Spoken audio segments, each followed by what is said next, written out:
punched one of Ferguson's balls out into the deep there, and he's been caught by Farid. So Scotland will be really happy with that start. Just to remind people, they have to win today to ensure that they go through to finals day on Sunday. If not, it's going to be the LMS India side who got past the Kiwis earlier this morning.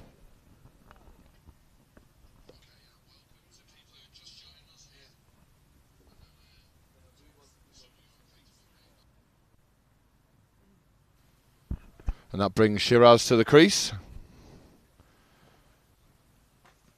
Sadly for people who are just joining us, we lost the South Africa and Australia game to rain, and that's going to be rearranged to 7:45 AM. And that's English time, and that's tomorrow morning. So if you want to get up early and maybe track that online as Ferguson comes in. A little chance of a run out here. And he's run through, and Khan gets the single there.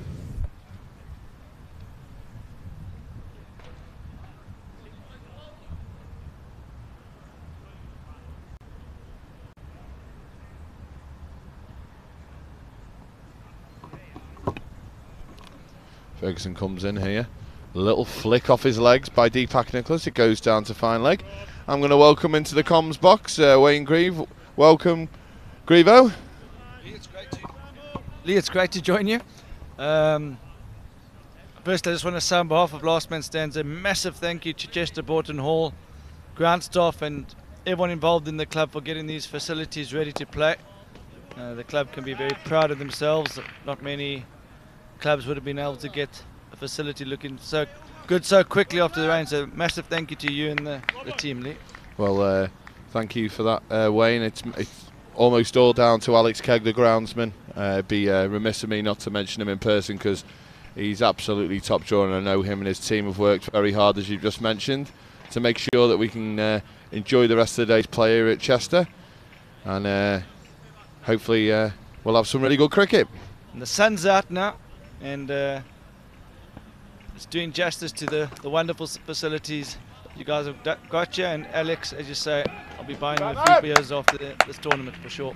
I was going to say not tonight because I think he's up rather early for the South Africa-Australia game, we know. Yeah, so for those of you wanting to know what's happened, we've moved some games in Group B, Pool B, South Africa, Australia. The time for that match will be confirmed in about 2 or 3 hours time, but it will be moved to tomorrow. The exact timing for that game and the USA Singapore will be confirmed around 5:30.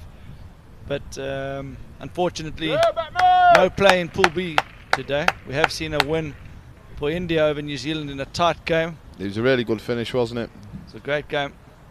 And this is Venkatesh. He's just gone into the wicket to Deepak Nicholas there. He just punches it out there. Shiraz looked for a second run, but the skipper was just happy with that single. So a few people have stuck around here. It's a little bit sparse compared to previous days. I'm sure more people, now they know that there's games on, will start making their way back down to the ground. Yeah, for sure. And that's a really nice shot down the ground there.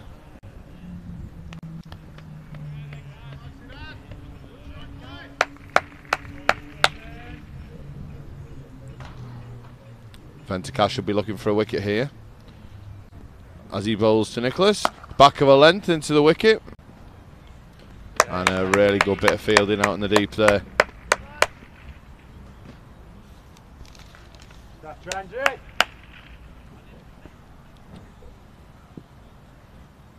That was Singh in the deep of the Southern Sixers.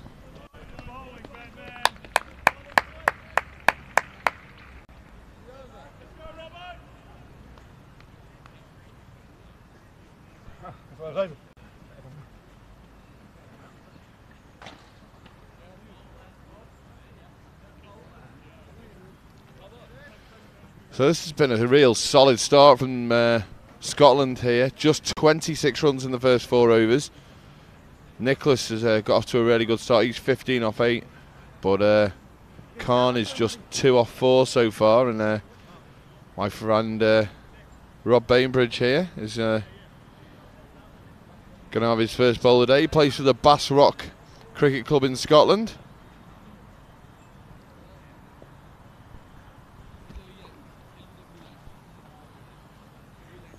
as he comes in. He was telling me yesterday, Wayne, how fantastic it is, even at the age he's at, we know, with the family, how he's managed to fall back in love with cricket. Saturday cricket just became too much for him, and LMS just filled that void in his life beautifully. And what a lovely guy, Rob Bainbridge. He's been to a few of our events before. We had the honour of playing against him in La Manga. Bass Rocks are a lovely bunch of guys, and I'm sure a few of them will be watching this match eagerly. Scotland have got a chance of qualifying for the knockout stages. All they need to do is win this game. You say it like it's so easy, Wayne. All they've got to do is win. Yeah, well, that's probably not doing UAE credit. They beat one of the tournament favourites, Pakistan, in the last game. That's gone straight up. Should be safe. Oh, he's got a chance, hasn't he? They're going to come back for 2 as well. No, they're not. They've just took the 1. So the UAE so far, they've took a few risks. Shiraz Khan there, just popping it in the air. But the running between the wickets been a little bit lacklustre so far. So the Scottish side will be really happy with this.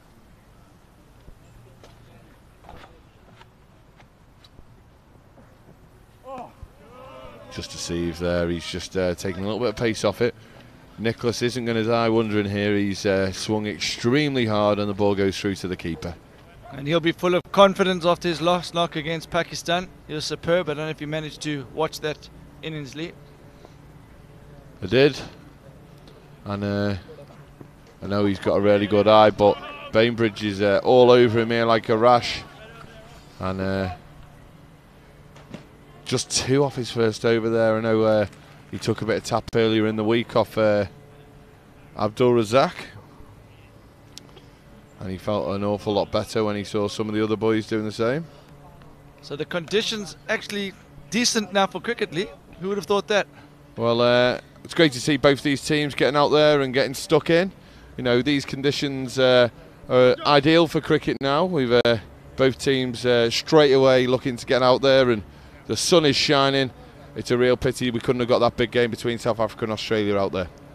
Yeah, both teams showed patience hanging around during the day, but oh, that's 4 more. It's a real nice shot from Shiraz Khan there, and that takes him to 7 off 7. He needed that. He was just under a little bit of pressure there. He was 3 off 6, and hopefully that will kick on the UAE innings. So talking about the South Africa-Australia game, we see there's been a few questions asked. Lodi Gruyev, I think he's back in South Africa, is asked what happened to SA versus Oz. That game, unfortunately, has been pushed forward to tomorrow. There were some wet conditions around earlier, and the teams were a bit nervous about the outfield.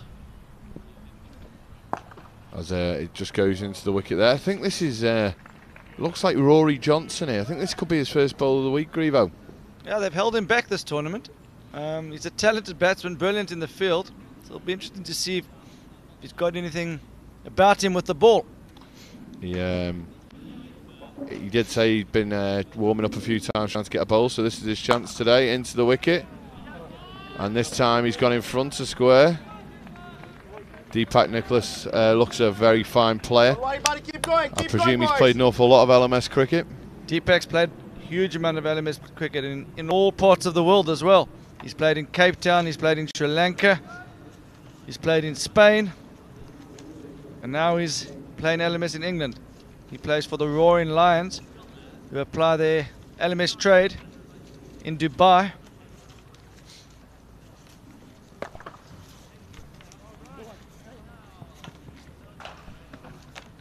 And I think the UAE will have a lot of supporters coming from India here. The UAE need to win this game on behalf of India. If they win this game, India through. If they don't, oh, that's huge. That's 6 more. And Shiraz is at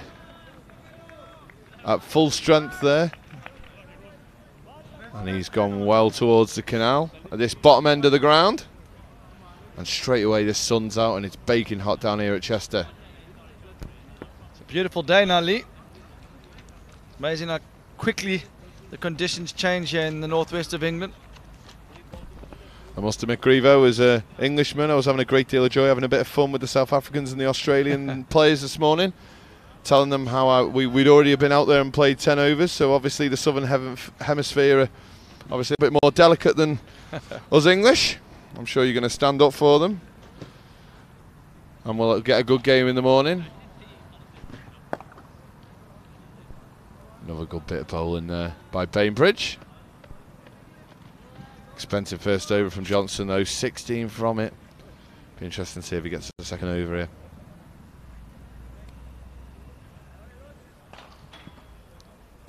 So, for those of you who've just joined the live feed, remember there's the big LMS Pakistan versus LMS England game later. That's due to start around 6. So, if you're in the area and you're looking for something to do, pop in.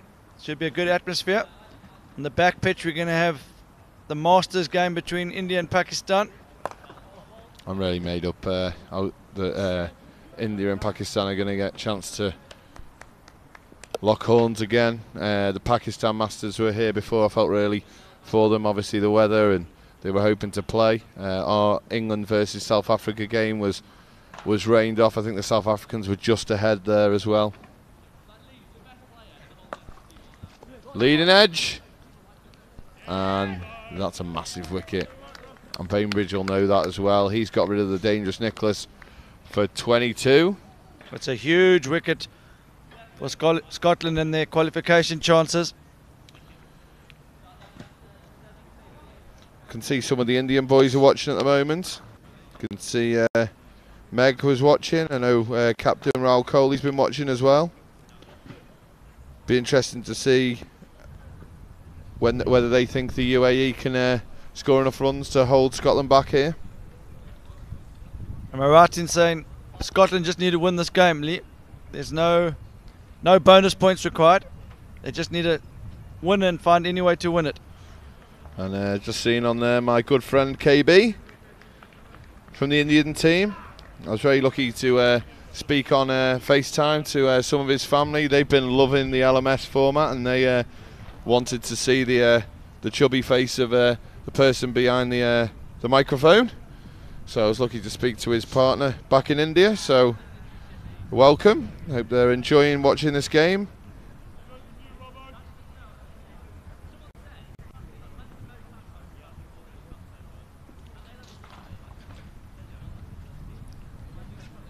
So obviously we're getting to the back end of the tournament, Grievo. I asked you at the start of the week who your favourite was.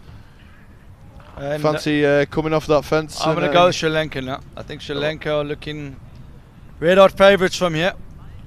But we know anything can happen. Everyone thought the same with Pakistan, and then they had a surprising upset loss against LMS UAE. So don't write off LMS Australia, LMS South Africa.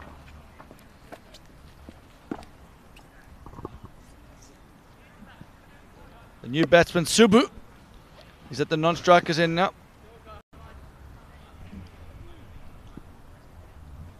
I think he's the keeper as well, as that goes into the slot there, and he's just hit through the line. You cannot be bowling this length in this format.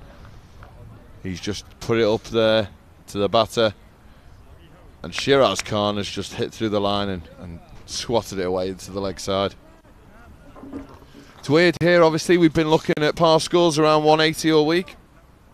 The outfield is still rapid here at Chester, but may just be a fraction slower than it has been, obviously with this wet weather. Be interesting to see if the seamers come into it a little bit more, and whether the spinners will struggle holding this slightly wet ball.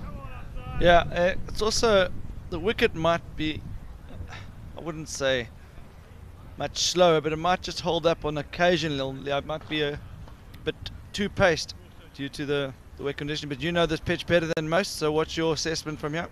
For me, I'd absolutely love to be batting on this pitch at the moment, because the wicket here is it has got decent pace. It's not rapid, but when it just gets a little bit of moisture on the top, it can zip through and just come onto the bat nicely. So I think the batters will definitely get full value for proper cricket shots here. Don't need to over force it. The ball should come on nicely.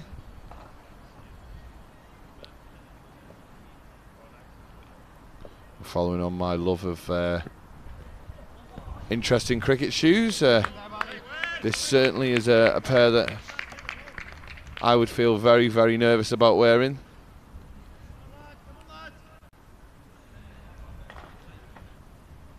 But this is Subu. Amir with the ball here.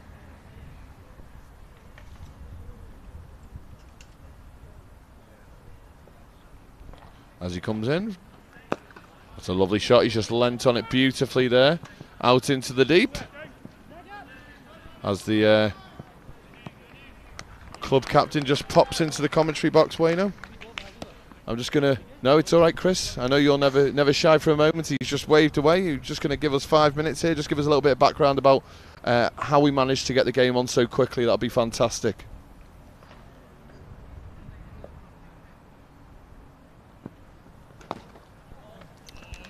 Just turn the microphone there off as Chris obviously wasn't overly hoping to come into the box here, but we managed to talk him in. Good afternoon, Chris. Hey, good afternoon. I have to say, our groundsman is always trying to get myself to push the committee into buying new equipment. And this time last year, when we had so many games rained off, he came up with this idea about buying this blotting machine, which is probably the wrong side of £8,000. Anyhow, we relented and gave into it, and anyway, it's been redundant most of the summer because we've had such a great time. But I think Last Man Stand will agree that it's been fantastic, and the very fact we're playing so quickly after such heavy rain, virtue to the groundsman, and presumably Last Man Stand will be sponsoring the blotting machine in future for us. It's not like you, Chris, to maybe potentially see the angle there, but I know all the Last Man Stands guys, and these two teams are absolutely delighted and got there as quick as possible. And it means also we'll, on a Friday night at Chester Boughton Hall Cricket Club, have the massive game, which is the top of the table clash between England and Pakistan, which is just great for the club to have a game on at that time on a Friday night. It certainly is, especially as it's probably one of those evenings that it's going to go dark quite quickly, so I think it's really important that it starts. Is it starting about 5 o'clock, is it, hopefully? I think we're aiming for 5:30, but definitely before 6. I think we could do with this game, obviously progressing as quickly as possible, but just a little bit of zip in the wicket there. Zubu just gets back in behind it and just pushes it into the leg side. So obviously we've just spoke about the blotting machine there and the big covers. Is that something as a club that you've got to be thinking about all the time to be improving, or is that something where you've just mentioned Alex Kegg pestering away? Is it someone's vision ultimately in the first place? Well, I think the first thing is that amateur cricket in this country, as anybody will know who's listened to this commentary, is really hard to try and make a profit at, or at least break even at. And a club like Chester, we run very hard to stand still. And the only way we can do it is keep pushing people into the bar, and as with just a huge amount of rain coming down on top of the gazebo. It's a big shout here. That's Singh. It's been turned away. It's been turned away. So I'd like to think the committee at Chester have the vision to realise that each game we save, by virtue of the equipment we have, means an extra bar take, which means we have enough money to survive.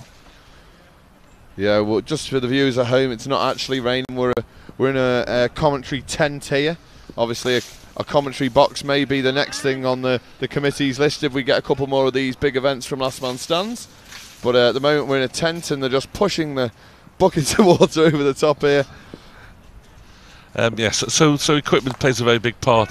It's gone high in the air here, but it's carried all the way, and that's 6 more for the UAE. I'm sure on Facebook Live the Indian fans and the Indian players will be getting well behind this UAE side.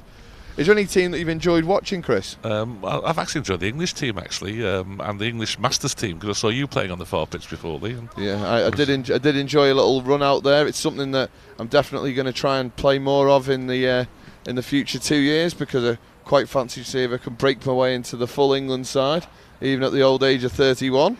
Certainly the over 40s English side will probably look to pick you in the very near future. Before my time there is Singh just into the wicket there. Looks like it's just clipped his iPad and it's no run. So you've played more cricket than anyone I know here, Chris. A little bit of water on the wicket, a little bit of water on the outfield. Par score's been about 180. Is it going to go up or down? I think certainly a few less than that now, because the ball won't carry as far. And listen, I play most of my time on uncovered wickets, and none of the people playing today will have ever played in them before. And I asked the opening Chester batsman the other week how many times. Just as that is an unbelievable shot there. We've just seen it from Shiraz. I know you fancy a tipple from time to time, Chris, and even you'd be happy with that. And that's the end of the over as well. He's just whipped that. How he's got that behind square. He's bowling quite slow, Singh, and that's gone out down towards the practice area down there. Some of the Pakistan lads in the nets. Be happy with that shot yourself, Chris? I would have been, yes, definitely. Yes. Mine wouldn't have got as far as that. Anyway, so I spoke to the Chester opening batsman, who's the prolific player, Warren Goodwin. I asked him at the end of the first over how many times has he gone down to the wicket and smashed down the divot marks. And he asked me, well, why would he do that? He's never had a divot mark when he's opened the batting at Boughton Hall. And that, I think, is a subtle difference between cricket that I played and the cricket that's played these days, the uncovered wickets and the wet wickets. Well, it's funny you mentioned about the gardening as a batter. I'm pretty sure some of the young lads probably think it's just what batters do, just for, it's almost like an aesthetic thing. It's not serving a purpose. I know maybe playing on some pitches away from Chester, you may have to knock a divot down from time to time. Keggy does a brilliant job here, and we're very lucky with the square as it comes into Subbu. And I think the Indians will just start feeling a little bit better now. It was a very slow start from the UAE, and losing Deepak Nicholas early on was a big blow after a quick fire 20, but they're just coming back into it now, and Khan is 36 off 18 and Subbu is just ticking along 7 off 6. Just going back to last man stands, I wrote an email to Paul Allett, the Lancashire Chief Executive of Cricket, this week to say how impressed I had been, and that indeed am, at the standard of the last man stands and the rules they play, and actually hadn't heard from him until about an hour ago. He rang back actually and said that he'd seen last man stands actually on this Facebook, and how impressed he was about the level of sport he was seeing. So it's a great compliment to Wayne and his team. Well, that's absolutely fantastic, and that's obviously part of the network that built through last man stands there. Obviously a friend of yours, Paul, and the fact that he's actually not had to go and see it, he's already seen it, and he's happy and excited by the standard. That's fantastic, as another ball gets hit away here, and Scotland really need to tighten up. But there's been a number of high-profile people that have been following this online, and we were very lucky the other day, the Nobel Prize winner.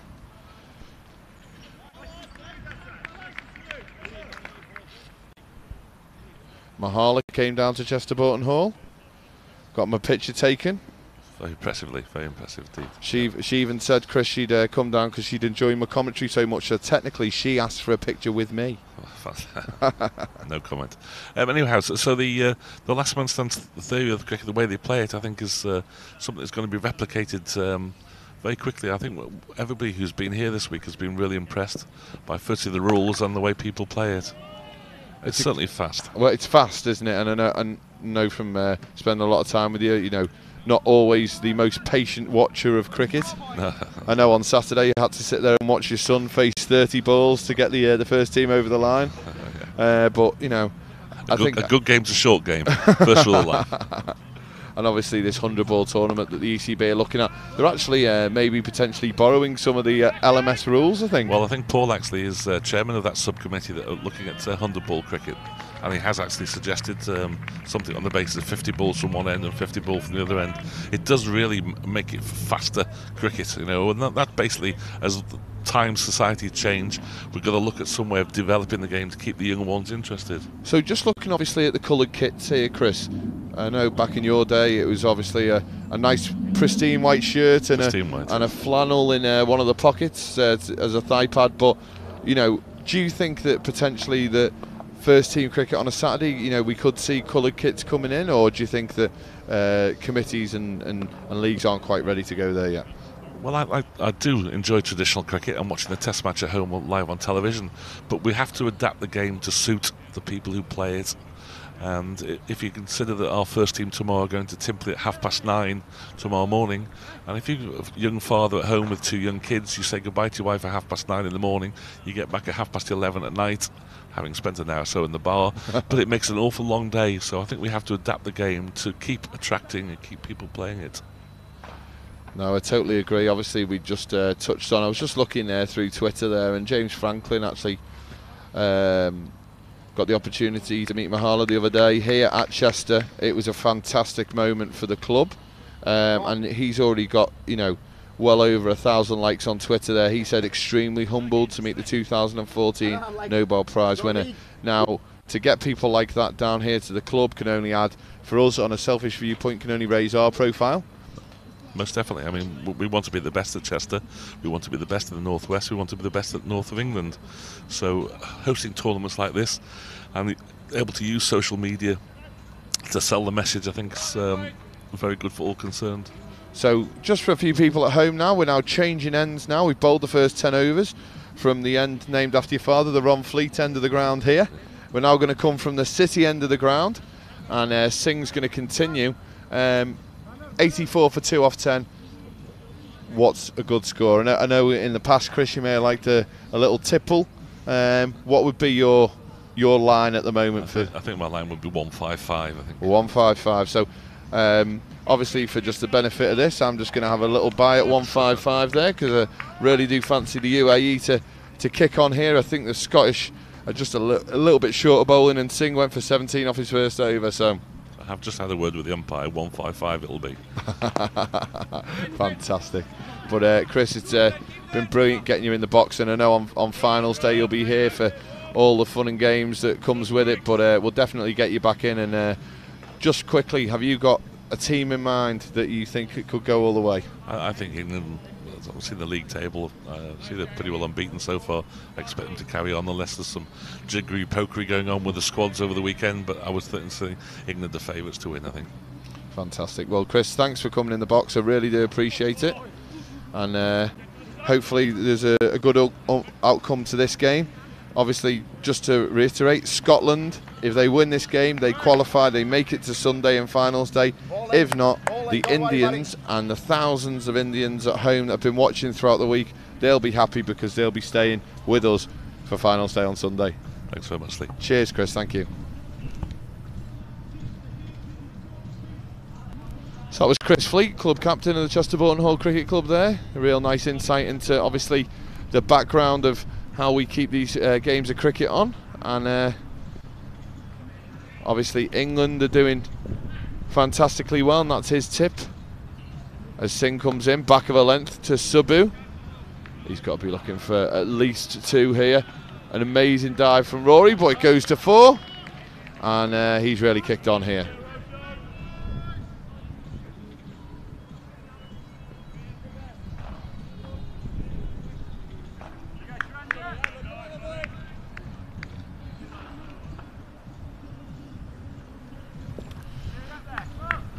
Amazing effort from Rory Johnson there. I think in these wet conditions I may have just waved that for 4, but amazing efforts as Subbu again. He's just moving the Scottish team all around the ground here, and that's ran away for 4 as well. So he's really putting his foot down. I think the Scottish team may just be a little bit worried here, Wayne. Definitely, and it's a great knock from Shiraz. I was in the commentary with you yesterday, Lee, where we probably gave him a little bit of stick for going a little bit slowly at 26 of 21, and as I left the commentary box, he decided to hit loads of 6s and 4s, and I think he finished with 50 from 37. Well, he's very close to retiring here, but this is Subbu. Singh's managed to claw a dot there, but it's 0 for 30 off 2. He's had a bit of a torrid time with the ball today so far, but still plenty of time left for him to have an impact on this match. It's a great partnership, this, isn't it? It is really good, and it's exactly what they needed. I think a few of the UAE supporters did fear when Deepak Nicholas got out. He's so destructive, but these two have come together. They've moved the ball around all around the ground, 360 shots, and it looks like the moment that Shiraz here is just 1 strike away from retiring for his team. And there's still a bit of batting to come. Hashim Ahmed, presume he'll be in next.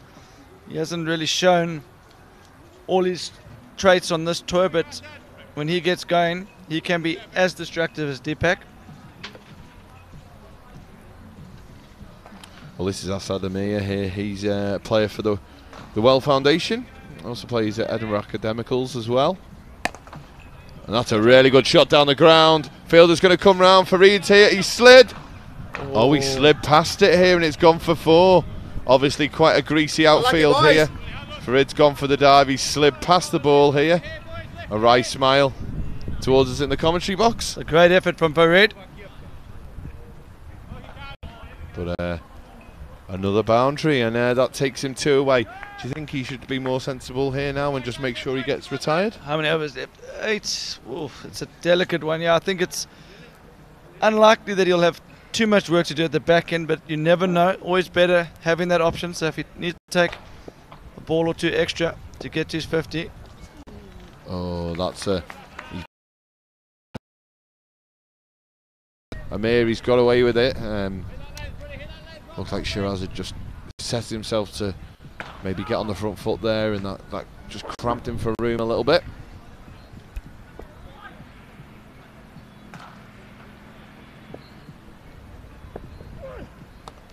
Oh, that's gone high. Potential. Joe Rose is underneath it. Oh, he's put it down. That could be a big moment, Lee. You never know. Well, not only is it 2 runs, that's the end of Shiraz. Gets to his 50. Psychologically, that's a big thing, isn't it? He's really enjoying it. He's going very early with the bat raise here as well. He's got 100 yards of bat raising to go here if he keeps that going. How many more times do you expect? I'm going 5 more raises. There's one. I reckon there's at least 2 or 3 more here. He hasn't spotted the one person out the window in flat 7. He's going to give 1 to. Just a little tip there. But there was another one. he's going hard with the bat raise here. I always like this one. Like the end of any good bottle of Shiraz, you've always got to be disappointed. And he's been fantastic here, and he's milking the. He's got the hand raise in there as well now. He's happy with that, isn't he? Such a lovely guy, Shiraz. Always got a smile on his face. Such a polite guy. Just so happy to be here in Chester, and really got a lot of time for Shiraz Khan and the whole UAE team. Great bunch of guys. And here's my mate here, Bose. In the comms box on Monday, great fun he was. Obviously left himself out, but he's well and truly back in this side, and he's out to prove a point for the UAE here. Jose, he's a skilled photographer. Fortunate enough to be his friend on Facebook, and he's an unbelievable. Some of the photos he took from Cape Town on his trip to the World Champs out there were phenomenal. Toured all over Cape Town, not only on the pitch but off the pitch. Really skillful man with the camera. There he is, off the mark there.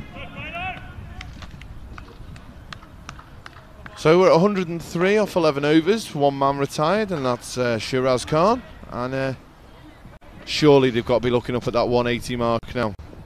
Chris Fleet was in the box earlier. I heard him say 155. And obviously everyone heard me say bye, so that'll be a nice little win potentially for me there. Fabulous character of the Chester Cricket Club. And obviously talking about Chester, I'm sure you've been to some amazing cricket grounds all around the world, Grievo, with Last Man Stands. Yeah, obviously Last Man Stands, we tend to try and look for club grounds. So we actually started Last Man Stands at a great club ground down in sort of London, the greater London area. It was the London School of Economics. That was a fantastic venue. And we expanded Last Man Stands to South Africa. My home club, Old Edwardians, the famous Old Edwardians, they were very supportive of Last Man Stands. And then we've had some of our big events at the likes of the Western Province Cricket Club in Cape Town in Newlands, Runaway Bay Cricket Club in the Gold Coast. So when you're obviously looking to organise these events, Wayne, oh, that's a terrible piece of fielding in the deep there.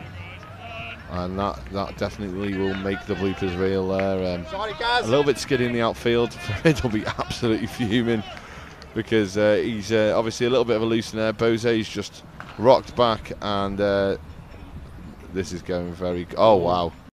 It can't go down as a misfield because he didn't touch the ball. Yeah, that's unfortunate there. Farid has been giving everything out there, and he just wants his teammates to give him the same effort that he's been giving.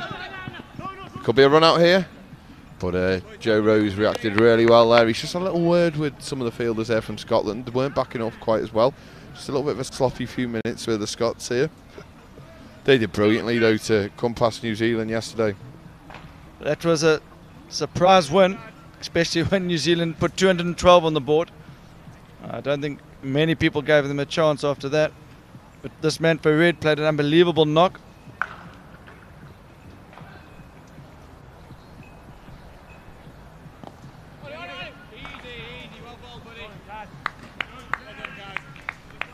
But yeah, coming back to your question on the grounds all over the world,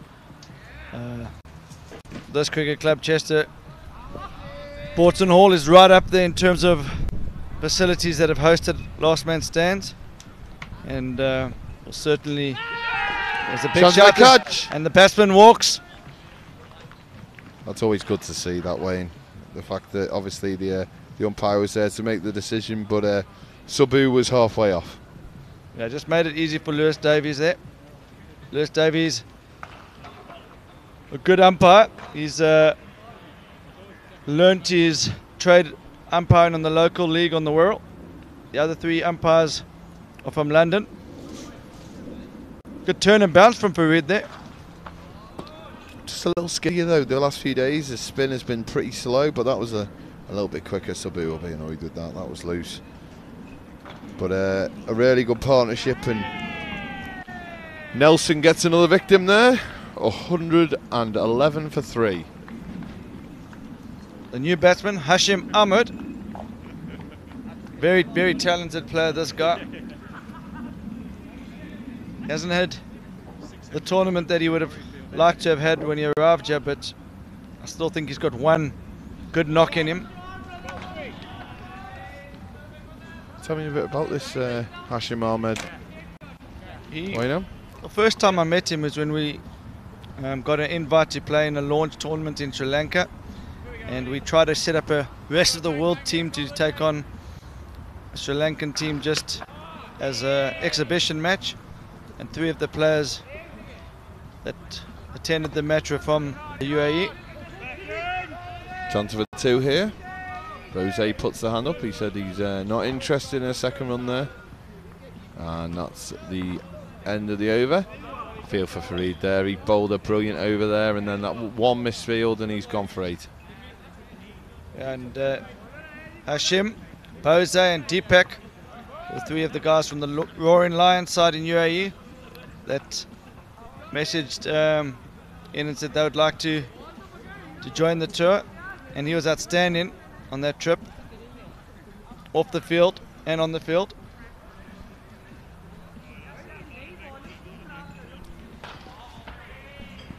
Well, he's on strike now as Asad Amir comes in from the city end, and he just punches it into the gap here. Got to look for a second run here.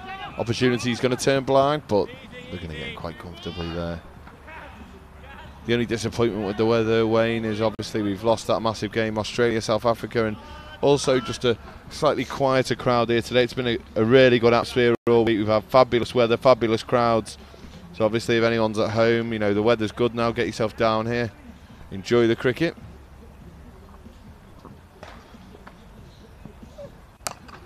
High in the air. Farid's got a chance here. Oh, I think he may have got there, you know. He did brilliantly to get there, though. He really did. He travelled across the ground really well. He got his hands out, both hands there, and it's gone straight to his hands there. And that's gone for 4 small margins here for Scotland.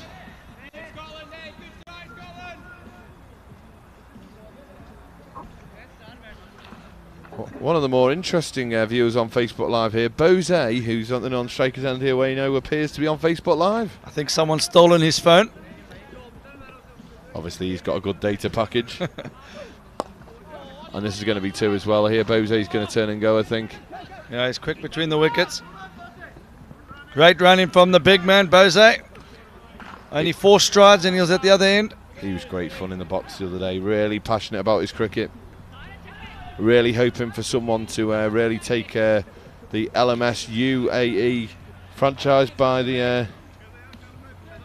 Yeah, Bose is very keen on LMS. He's originally from Kerala. He was keen for us to get LMS in Kerala as well. And we are looking for a new manager for LMS in UAE. So if anyone's interested, please get in contact with Bose. We know that Bose is very, very keen to be involved himself. So we're looking for a team of people out there to get involved.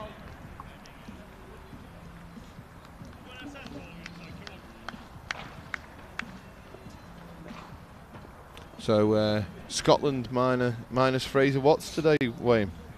Yeah, he's got coaching and club commitments back in Scotland. So I know hopefully he'll be watching or listening in. If not, I'm sure he'll be watching the highlights. But this is such a key game, isn't it? You know, you're talking about one of the massive countries, the cricket-loving nation of India, are hanging on here to see if their friends from the UAE can do them a favour. Yeah, who would have ever thought it would come down to this match, especially after the start of this tournament. Scotland in a heavy defeat to England. Come back really well here, and just looking here, Scotland are really throwing the ball around here, trying to find the right sort of understanding and combination. Good bowling figures there from Sam Ferguson, just 10 from his 2 overs. This is Farid again, a little bit of nibble here. It's just a little bit quicker through the air here, so I think that's probably more the pace today, just into the wicket, letting it skid off the top here. As Farid comes in again, it's up, it's in a good spot, and it looks like Hashim's trying to umpire there. If we get a minute, we'll just watch that one back if it's possible for the production team on QTV, who's done a great job, just to show me that one again, just to show the people at home what a good job these umpires are doing, because they were absolutely adamant that that was a wide, and I'm absolutely adamant it wasn't. Yeah, it's spinning quite a lot, but I think that's turned past the outside edge. I don't think that's anywhere near wide, to be honest. I've just seen it there.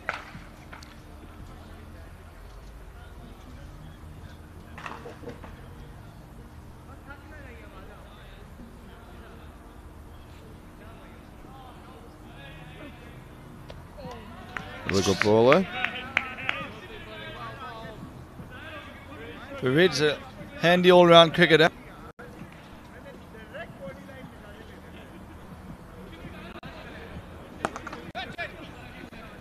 It's a nice shot down the ground here. Fielder's just managed to get a little hand on it there.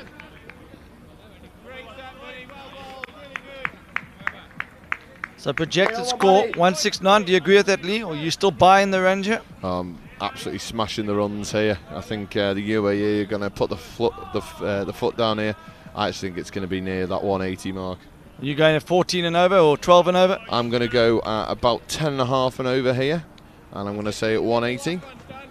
I think there's one massive over left in us, surely. And look at some of the bowling figures. They're going to have to go back to someone who's been really expensive so far. But they've also got an over 2 from Bainbridge left. Uday here asking Dwidge, one of the Indian players, why you always run out, mate? Sacrificing his wicket for the team.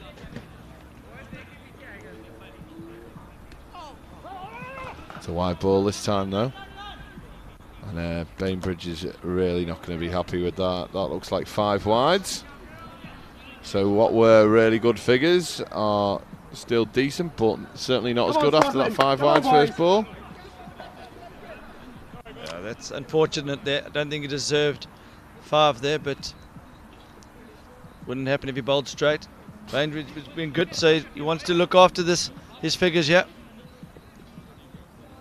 he's made a, oh wowzers. So he's made a bit of an adjustment here. So the second wide of the over is worth 3, I'm right in saying, Wayne, is that correct? Yeah, and then they've also gone for it through a single, so the batsman's collected 9 without hitting a ball there. Sounds like my sort of cricket, that. Just when we thought on a slightly more greasy day here that it may be a bit more bowler friendly. He's gone back a length there to Bose. They're going to look for 2 here, surely. And they are. And I'm feeling extremely confident here, Wayne, that my 180 is going to be cashed in. Yeah, that's what I said from about the 3rd over, 180.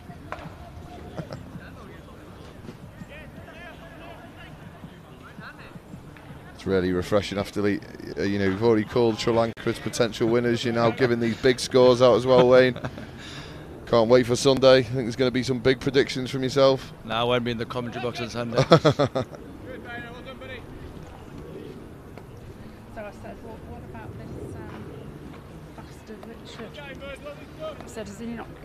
So, for those of you who've just joined us, Scotland need to win this game. If they don't, India will progress to the knockout stages. It's a really nice shot here. Hashim's just gone out. They may look for 2 here. It's an awful long way down there. But Bose is just happy to trot through for the single. And all of a sudden, Bainbridge's figures here are taking a bit of a hammer in. I think this is quite a big ball in the game here. You know, we've only got 4 overs left after this. Projected scores at 176. Just in the background there, you can see the Pakistani team in the nets. And that is another wide. So please explain to me, Wayne, what happens there? That's just 3 runs. Doesn't get rebowled. So it's not 135. It doesn't keep going up in.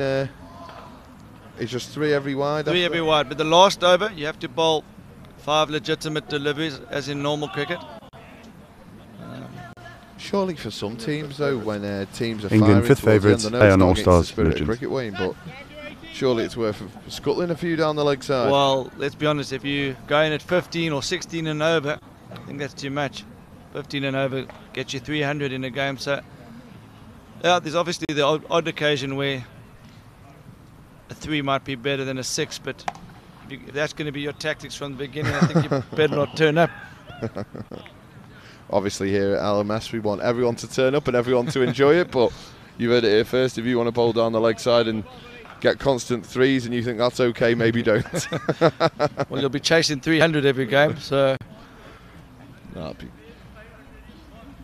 maybe in extreme circumstances. 3 comes in. Bose's got all of that, and that's a boom down the ground here at Chester. And that's his first 6 of the innings. He got all of that. That was a lovely swing of the bat. Got long levers, Bose. That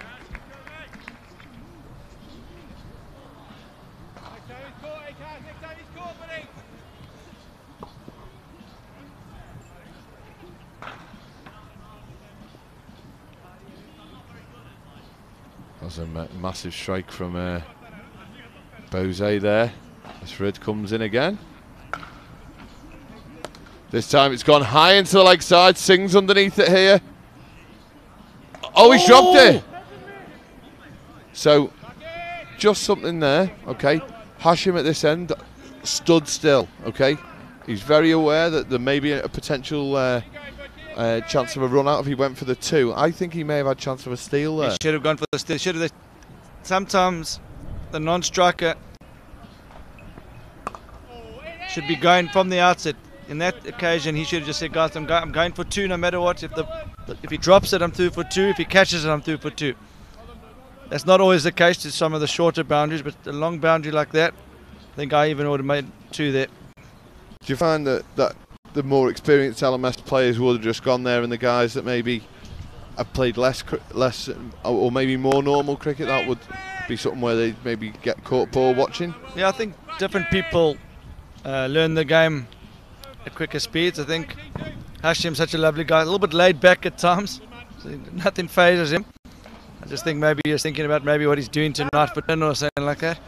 Well, it's obviously a fantastic opportunity to come overseas for a lot of these LMS players. I know quite a few of the Australian, South African and American lads are going to taking a Man United game tonight. Now, I can't think of anything worse to do than go to a Man United game tonight when you could be watching England versus Pakistan. I think one of the England players saying, come on the Foxes. I think that's Leicester. Yeah, that's Blake van der Linde. He was in the box with me yesterday. He's walking around with Simon Dunning, who I believe hit one of the quickest 50s ever in LMS cricket yesterday. Certainly in one of our big events. That's 13 ball 50. And I think there was a dot and a one in the first couple of balls as well, so amazing.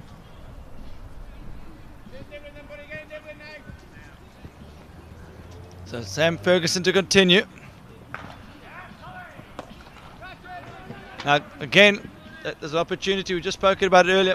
I think that was probably correct thing from Bose not to leave his crease. Well, I think he obviously had a good look at where that was going. That's Rory Johnson, who's the Scottish development player. He's got very, very safe hands. He was involved in one of the plays of the day earlier in the week where he managed to catch a ball well over the boundary. He was feet inside and push it back to save the six. And he was in position looking to get the run out as well there. So Bose just stayed in his crease and dealt with that quite comfortably.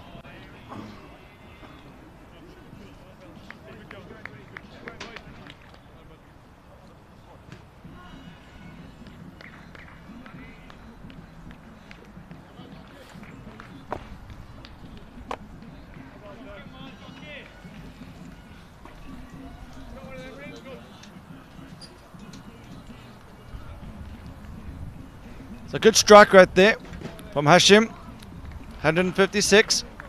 Just what the team needed. They do have Shiraz in the hat.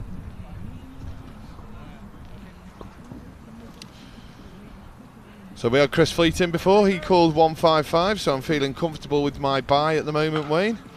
I've got to get 2 off the next 3 overs there to cash in. I was listening to Chris. He said 155 from 17.3 balls. So this looks like Sam Ferguson coming from the City Road end here. A new batsman Naidu. This is Navas. He's been impressive here, Ferguson. 2 for 11 off 2.2. And if Scotland are going to keep the UAE down here, he's probably going to have to get a couple more wickets. As he just goes onto the legs there. They've got to be looking for 2. Navas will be pushing Singh hard here. And he's misfielded in the outfield. He's having a bit of a torrid time.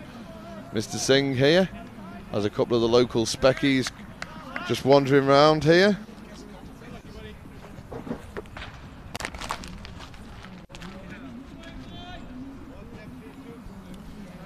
So Ferguson, after a really impressive start here, he's just not been backed up by his fielder there as the ball goes down. You just get pushed down the ground here. Bainbridge is going to pick up. And it's 157 for 4 here. So just 2.5 overs left. I think the UAE will be looking up at that 180, and obviously they've got the benefit of that home run ball at the end.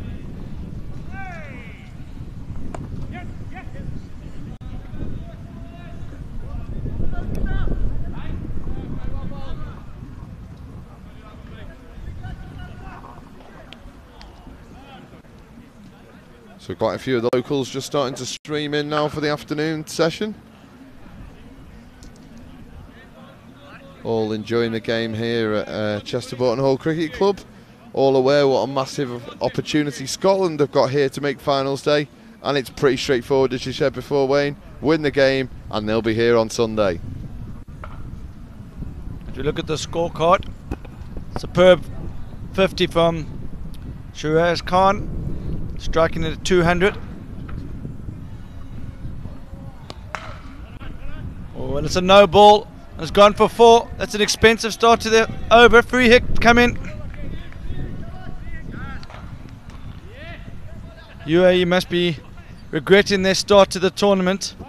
They just managed to win one of their first 2 games. They'd be right with the hunt for a knockout spot, Lee. Do you think that out of all the teams they struggled the most, like adapting to conditions? Obviously, they play quite a lot on synthetics and slow wickets in the UAE. It's a fair point. I do know that most of the wickets they play in the UAE would be non-turf concrete wickets. It's not easy to get onto the turf wickets there. They must have some great strike rates if they're playing on concrete wickets. Yeah, there's all concrete turf. Concrete turf? So concrete, no, concrete non-turf pitches. So okay, I was going to say, I was ready to jump right in there, Wayne, and ask about the old concrete turf, because that would suit me just nicely, not having to cut that. As the ball goes down the ground here, picked up comfortably, and overarmed in there by Bainbridge. So Fred here is just in between here, whether he can have a really good spell, maybe one more wicket and a tight over, or being quite expensive. And there it is. So he's gone for option A here, and he's got the wicket. Lovely spinning ball, and Rose has took the stump in, and the UAE 4 down.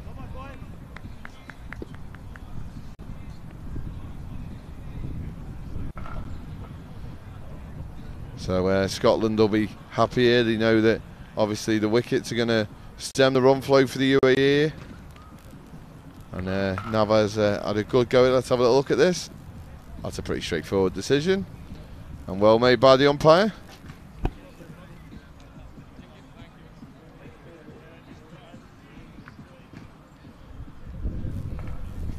So that decision there was pretty straightforward for the umpire, but come finals day, Wayne, you've got some news regarding the TV coverage. Yeah, something we did at the World Champs in Cape Town. The umpires have obviously got a job to do on the field. They'll be giving the run-outs and stump-ins, as has been the whole tournament. If there's any doubt, they will be able to send it up to the third umpire, who will be in the commentary box. He won't be influenced by the commentators. We'll put microphones on his ears when he's got to make a decision. So we'll put, someone can come and help me out. Earphones. We'll put a microphone in his mouth. Just got it. We've managed. Oh, we've got a wicket here as well. And Farid's turned this spell into something quite special here. Got rid of Bose. That was a really good knock. 32 off 16 here. 200 strike rate, and the wheels are just starting to come off for the UAE here. It does bring Shiraz Khan in, so I don't think they'll be too disappointed. He's still got 8 balls to go. And UAE have got a refill here, so that's always exciting, and they're going to be looking to turn to their main man today, Shiraz, to take them up to near that 180 mark. Yeah, so I'll attempt that again, Lee. The third umpire will be under immense pressure, as he was in Cape Town, and if he sees something to overturn the on-field decision, he will have the ability to do so. We won't have green or red lights. He'll simply stand up and point his finger in there if he thinks it's out. If it's not out, he'll signal a soft signal to the umpire to keep his decision if he had originally thought it was not out. What's amazing?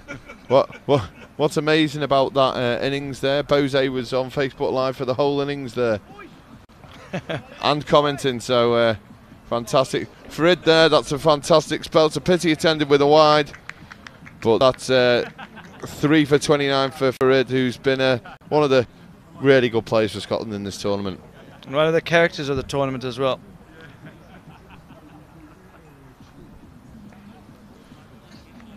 So quite a few of the local boys now making their way around to the commentary box, making it relatively difficult for us, Wayno. Yeah, we're under pressure here. Every mistake is scrutinised.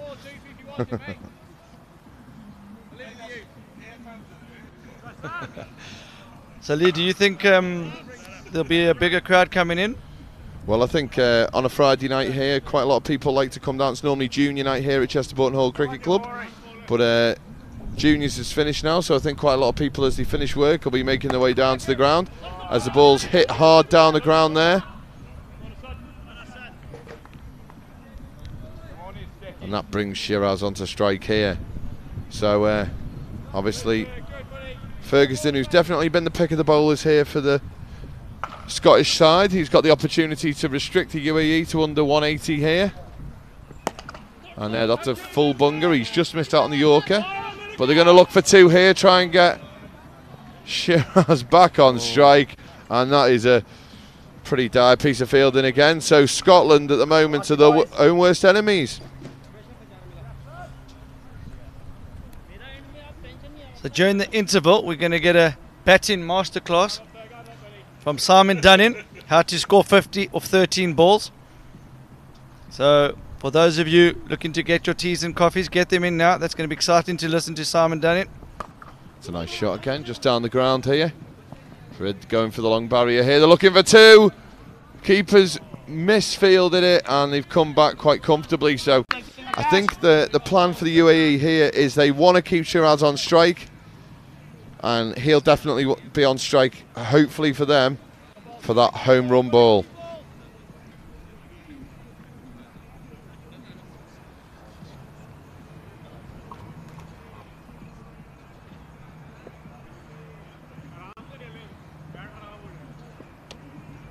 It's a really good bit of keeping there by Rose. And I've got a funny feeling we're coming on to the final ball of the innings here. So just a slight technical issue with the live scorecard. We'll update you at the correct score in a second.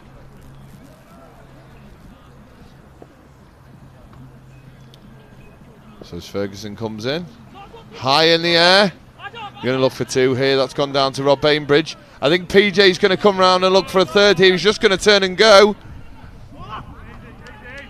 That's an amazing bit of running there from PJ. And the UAE will be really happy with the work there. And that's going to make for a really competitive total.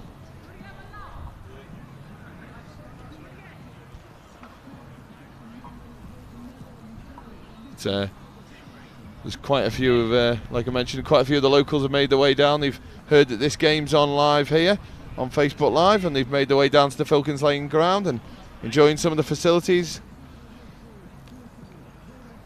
Getting warmed up, ready for the massive game that is the top of the table clash later in the day. It's the England side, the Roaring Lions, against the Pakistanis in a massive shootout for the top of the table and the automatic qualification to the semi-finals of the World Series of Last Man Stands 2018. Lee, I'm going to be leaving the commentary box. I'm going to welcome Simon Dunning in. Fantastic knock from him yesterday, and I'm sure everyone will be keen to hear how he went about it. Cheers, Grievo. Okay, I'm just going to have a little look at Pool A while he takes his seat here.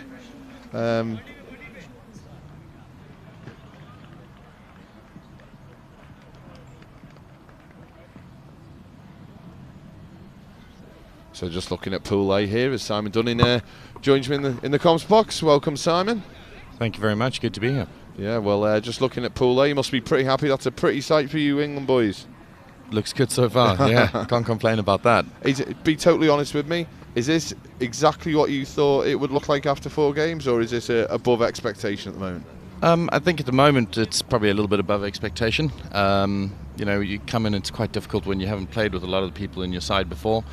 So you're still trying to work out your batting orders, you're still trying to work out who's bowling where and who bowls what. But you know, great bunch of guys who've come together very, very well.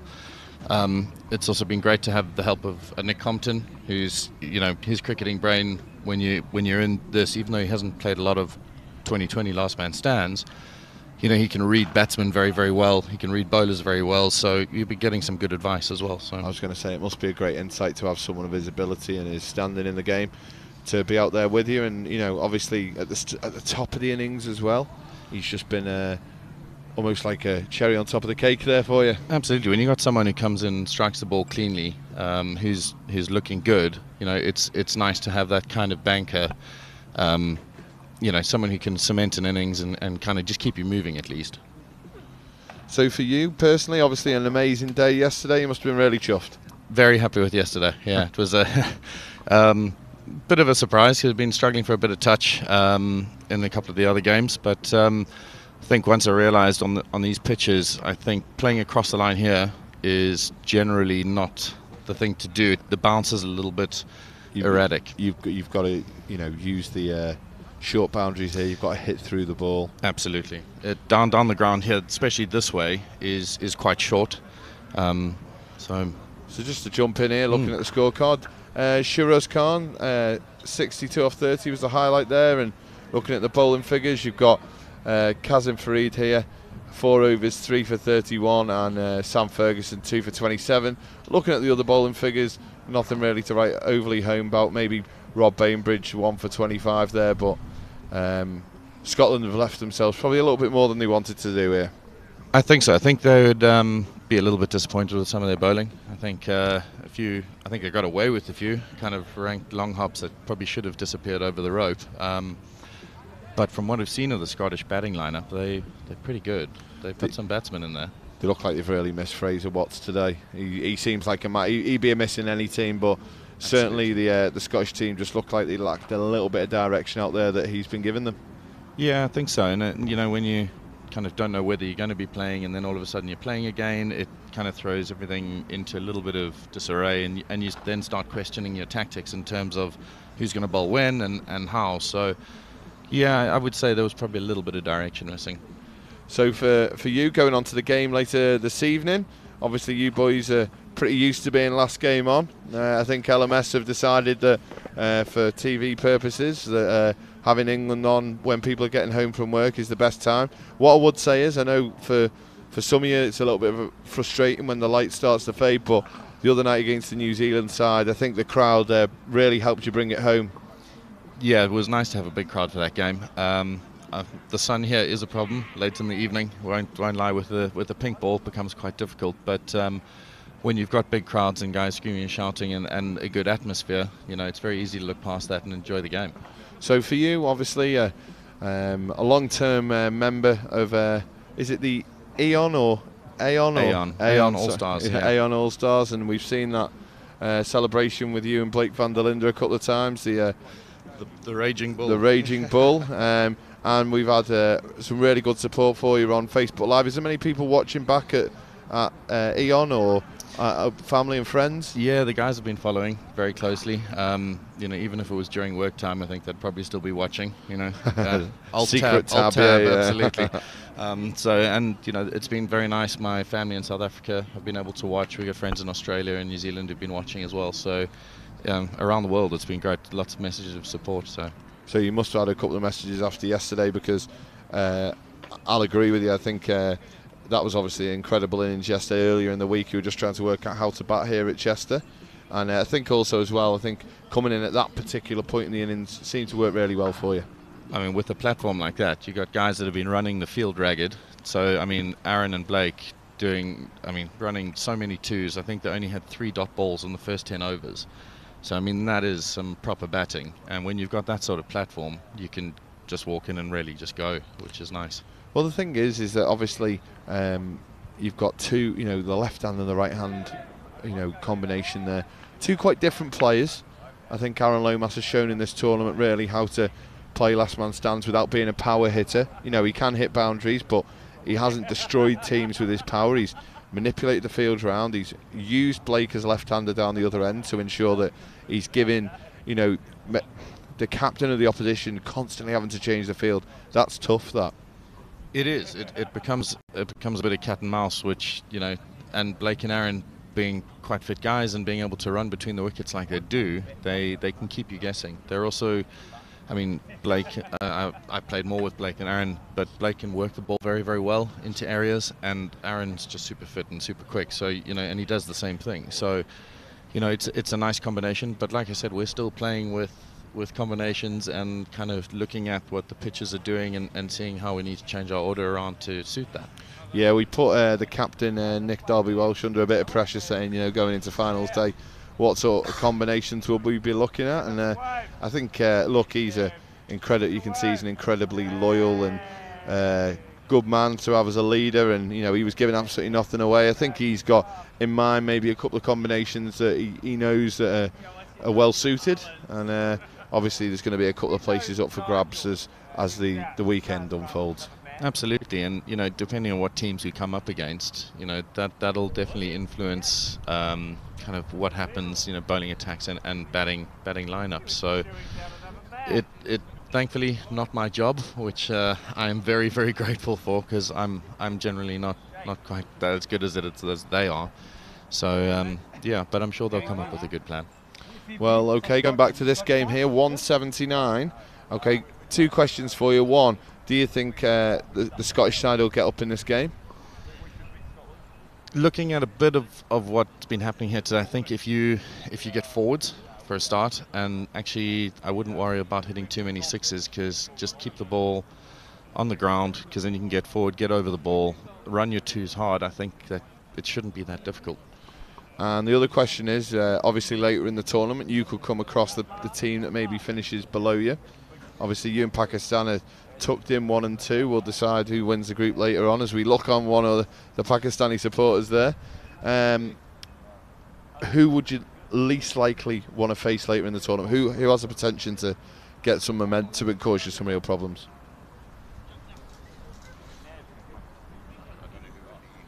So realistically, just to explain what I mean, is that obviously they're currently in your group, so they would then go into the quarterfinal and play in the opposite semi-final. So realistically, if they were to come up, you know, it'd be in the final. Which of these 2 teams, if you were to make the final, out of India and Scotland, would potentially cause England the most problems? So selfishly, who would you like to see go out today? I'd probably say the Scottish team would be the one that I wouldn't want to face. I think they would, because they're a bit more of the unknown, and also they seem to be finding their feet, and when they click, they're really, really good. You know, I think they have that potential for that one game that just kind of run away from you. Well, I think obviously Scotland are clearly not as big a cricketing nation as India, but they've just managed to, you know, put a team together, Scotland, where Fraser Watts, Rory Johnson, Farid, they've really just started to settle down and found the combinations. Obviously today, no Fraser Watts at the top of the innings, so they're going to go with Mr. Singh here, Shamrit Singh, and it's going to be Navaz opening the bowling here at the City Road end. Nav's another Durban boy as well, so a South African that lives in Abu Dhabi. They're everywhere, aren't they? Obviously LMS is extremely popular in South Africa, and something I've particularly enjoyed here in the last couple of days, managing to play the odd game in the Masters series here. But it'd be great to see if we could get more and more people from all around the world taking part in this great game. Absolutely. I mean, it's you know, it's the great thing about it is the format is quick. It's exciting. You know, we play on Sundays in Barnes in London, and you know the wives are down with the kids and stuff, and it's a very nice social thing. So, and we, you know, when we tour and stuff around to nationals, we tend to take the families along, and so it's you know, I mean, long-suffering family members that have been around with cricket, but you know, it's good fun for us. So for you now, have you gone away from playing normal 11-a-side cricket to play this instead? I have. I've stopped playing club cricket. From playing a lot of indoor and playing club cricket, it was an all-year-round kind of thing, and you know, the wife turned into a bit of a cricket widow and I'm getting old, so the knees don't hold up as much anymore. So, yeah. So by playing LMS, it just frees up the Saturday. Absolutely. You know, we've also got a little one now, so having that extra time is good.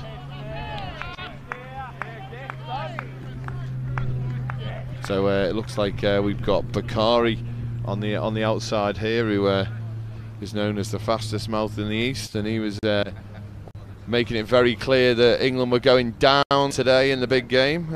Obviously, a little bit of gentle trash talk here as Navaz comes. Yeah, he that is just that's an amazing shot there, isn't it? It's just took a little piece out the fence there as. The Scottish Development International, Rory Johnson, just rocked back there. He had all the time in the world there, didn't he? Hit that super clean. Made a lovely rifle crack there. So if you're putting together maybe 3 or 4 players for your team of the tournament here, who would you be looking at from what you've seen? Is there maybe a wild card that you think that may come into it later in the tournament? I think probably someone like Praveen would be quite a nice person to have in your side. So I mean he was hitting some beautiful inside-out lofted drives on the other field over there the other day. He's a lovely fella, Praveen, as well. He was excellent. Just trying to think who else would be a card in for us. So my team of the tournament so far, I've got Manpreet Singh. You'll be pleased to know after yesterday's efforts you've got a squad number. Mohammed Bhatti from Pakistan. Yeah, good player. And Shabazz Khan as well probably would get I'm obviously leaving out some of the franchise players as well, because obviously some of these guys have done amazingly well. Yeah. I've said Manpreet Singh, that's very important, from Singapore, because he's my favourite player in the world at LMS at the moment. It doesn't matter, if he's playing against England, I'm supporting Manpreet, because he's been a different level. He's really carried that team. And they're in a great position tomorrow morning at 7:45 for the rearranged game. Early start, the USA. I think South Africa and Australia are playing at the same time as well. Well, they were struggling to play today. As a massive appeal. Oh, Bose really like that. We're going to have to watch this back, and you're going to get one replay, and you've got to say out or not out here, Simon. Okay, let's see. Because I know the England team are very clued up on the rules here. Let's see what your umpiring's like. This is straight off in real time. No slowing down for them, fellas.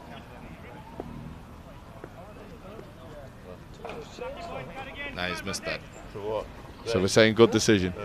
Absolutely. There's a little bit more bounce coming in from the City Road end here. Bose's really got his tail up here, and he's really flying in. Looks like he's just ducking it into him. Singh's just a little bit open in the stance here. The ball's just tracing him back in. I think that looks like a good decision from the umpire. As we just go past the banner there for one of our partners, Sports Wiki. As Bose into Singh, heaved out into the leg side, potential for two. I think running between the wickets on this field, especially on the leg side here, is you've got to be pushing twos every time and make them throw the ball in hard, because especially if they're going for the bowler's end, the chance for a misfield on that and an extra run is always an opportunity. So you've got to be pushing through. So with this good weather now, this is actually playing into yours and Pakistan's hands. Whoever manages to win today, it is a huge advantage. You're going to have the whole of tomorrow off. You're going to have the whole of Sunday morning off. Yeah. Nice and relaxed, nice net, and then into the semi-final.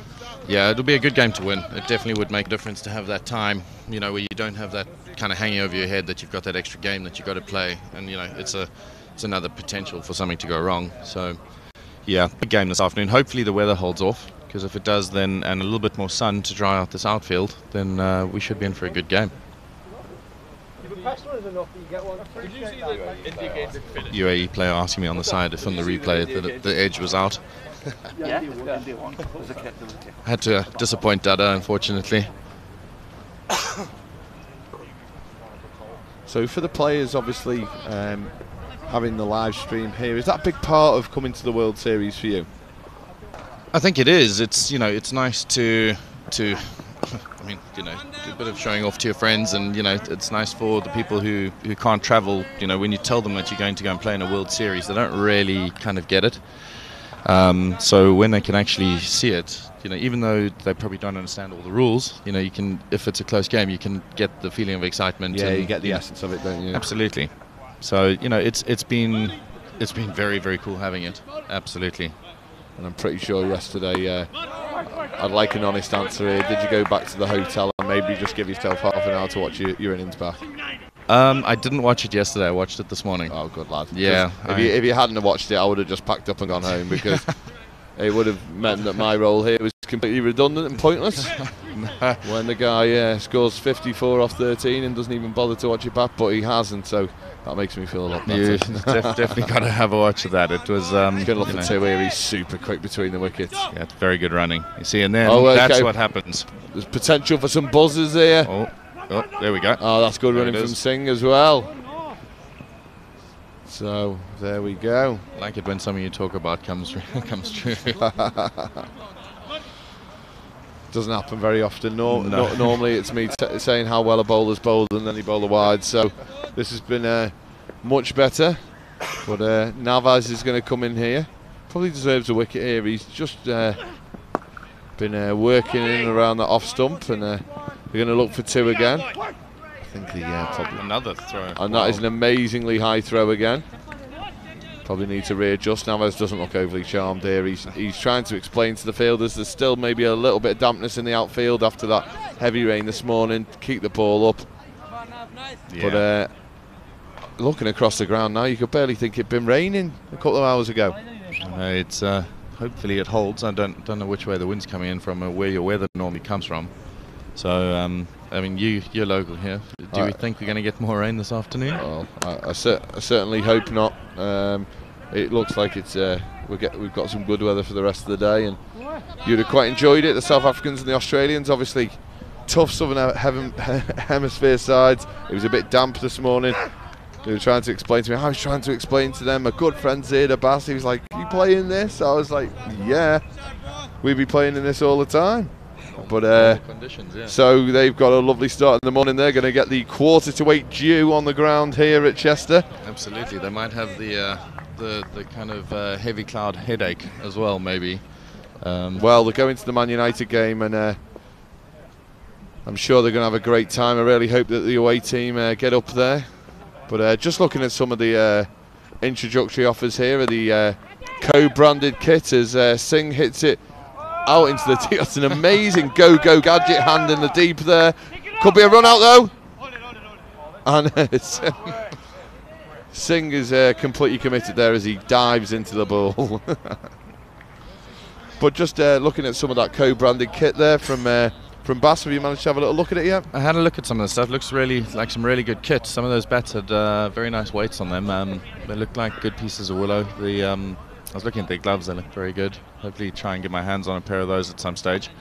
Well, you know, just with quite a few of the tournament organisers stood behind us here, you must be in with a really good chance of maybe a batter of the day from yesterday. You'd be disappointed if you don't have a shout. Oh, well, hopefully. You never know. It's not my decision. You know, Wayne looking at me funny, so... He's got a 1 in 6 chance, Wayno said, but obviously I'm pretty sure that, you know, anyone who wins that prize will be happy to get any of the co-branded products from Bass. Absolutely. The guys have been here solidly all week and done a fantastic job. And anyone who is an LMS player, if you just log on to the LMS shop, I'm sure that they'll put the website up at some point for us to help me out, and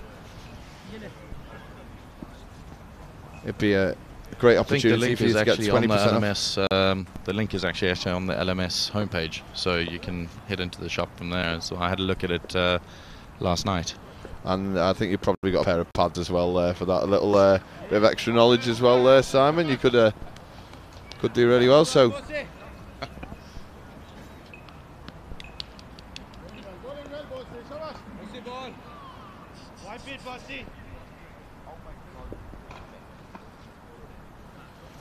So obviously 23 for none off 3.5 overs for Scotland.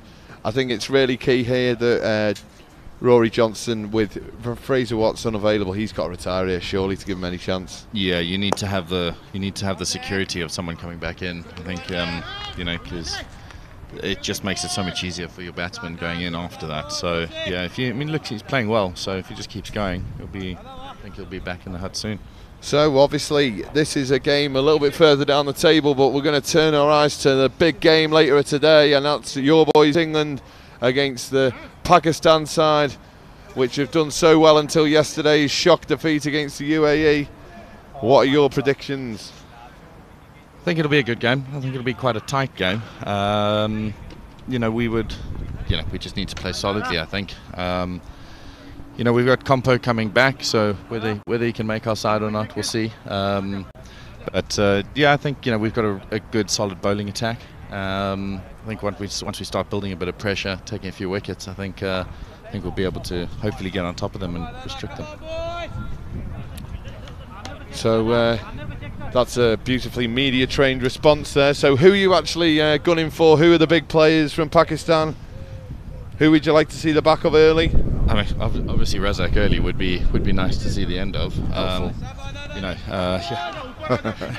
I mean, he hits the ball super clean, so it's yeah. But they all can bat. They can all give, and wristy players and give the ball a good wallop. So I think everyone needs to be taken really quite seriously, and we need to climb into all of them. So Johnson here, really clever, straight away down onto one knee, got the paddle out to Dada and gets a comfy 2 there. I think they're just looking to set the base here. Surely they've got to be aiming to be on 80 at least halfway though. Yeah, I think minimum 80 at halfway. That's that's when we set targets, kind of 80 after 10, and then with 1 or 2 down, then you've got a nice launch pad. That's where you want to be.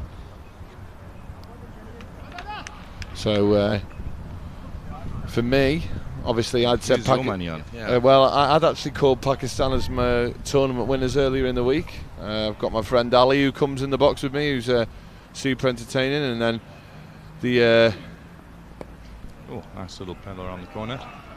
I'm going to have my friend Bakari in the box in a minute, and I'm telling you now, he will certainly not be as media polished as you. He will be telling me exactly what's going to happen to you boys, and how That's England right. are going to be going down to a painful defeat. We are happy for them to be the favourites. That's good with us. They can talk it up as much as they need to. Well, that's extremely English. That being very dignified there in response. Obviously, you did mention that you've got family all around the world, so learning all the time around the England side. Wow, that's tricky, isn't it? He went for the reverse paddle. His intensity between the wickets is good, though, isn't it? Yeah, I think he's turning and looking every time. Just hope Singh can keep up with him. So just looking finally at this game before you go. What are you thinking? If Johnson gets back in the hut, I think Scotland probably got it.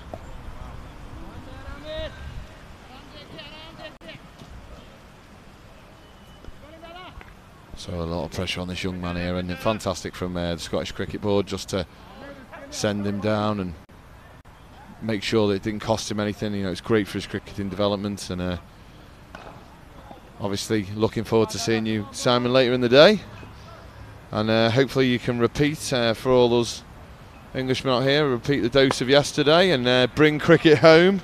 We'll certainly try. Absolutely. We're going to go for a double change here. We're going to bring Wayne Grieve into the box with Bakari. Thanks for having me.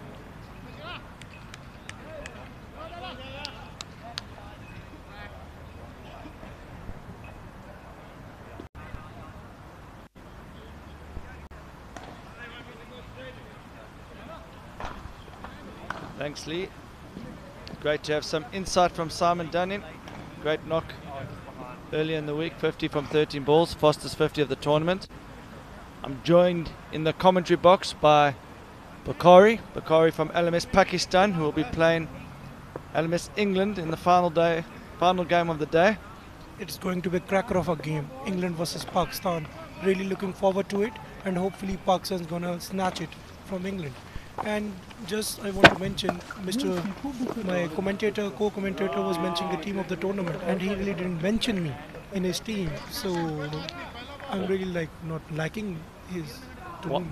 Why do you think he didn't mention you, but? I've scored 150 runs in the tournament, gotten 8 wickets, and all mention is of the left-arm spinner. I am the main left-arm spinner. It's not Mr. Bhatti.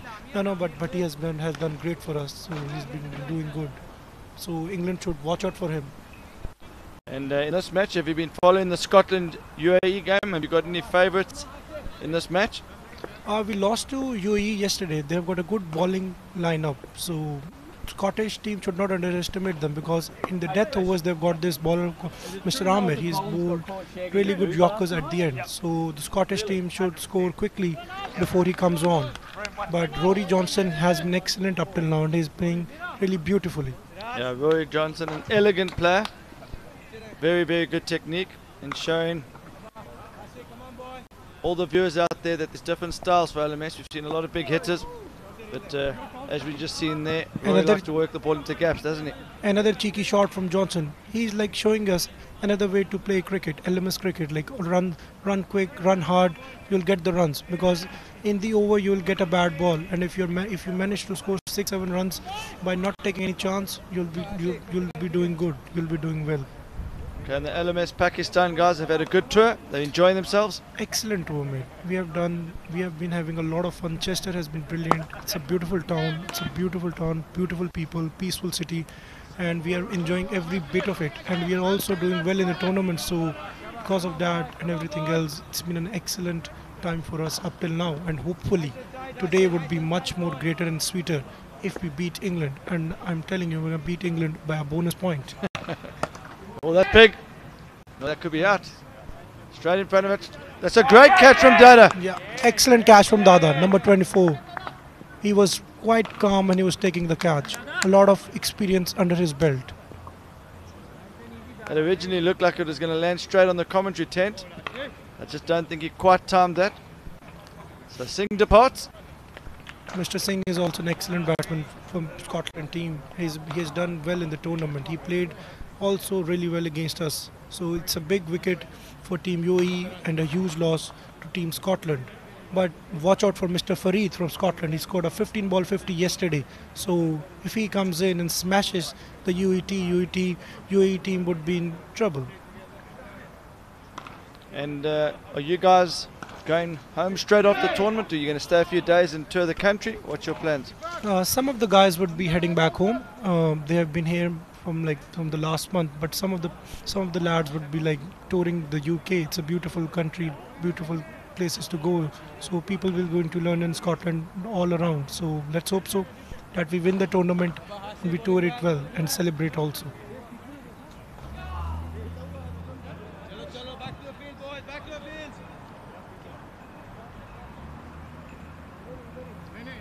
So tell me a bit about your squad.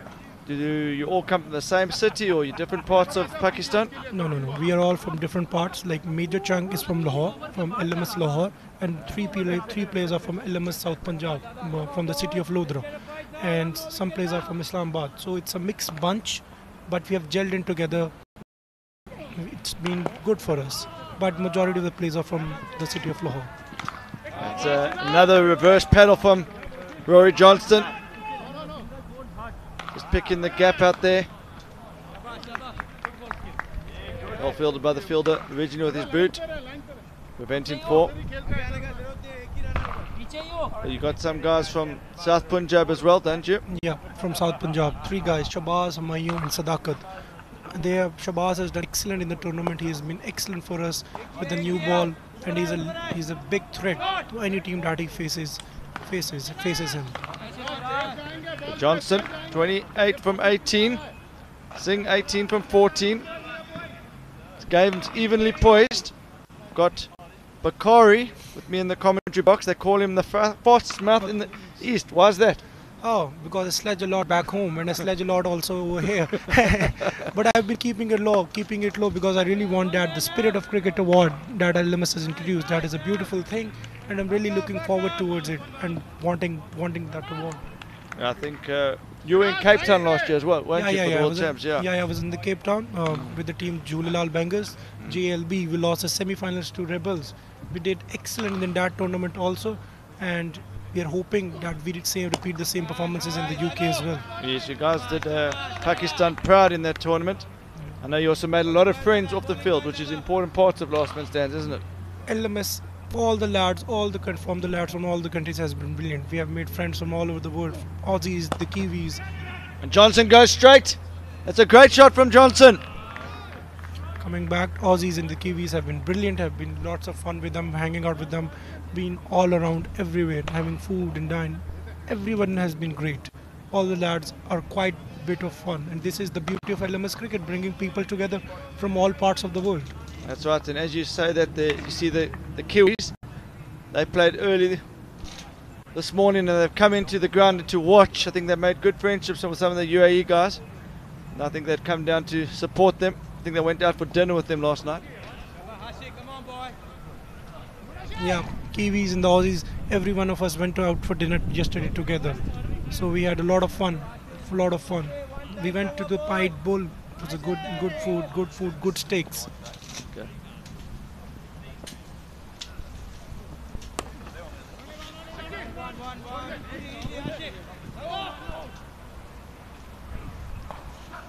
And I know you guys back yourselves, but is there any team you don't want to meet? Sri Lanka. Sri Lanka. Sri Lanka. I think, other than this, I think Sri Lanka is the team to beat. Sri Lanka has been excellent. They've got good lineup with the Mendes and everything, and they're good players. So, would like to avoid Sri Lanka as much as possible. But even if we do face them, we're going to give them a hard time.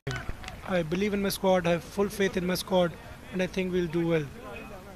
But Sri Lanka is the team to beat. Sri Lanka. Johnston going well here.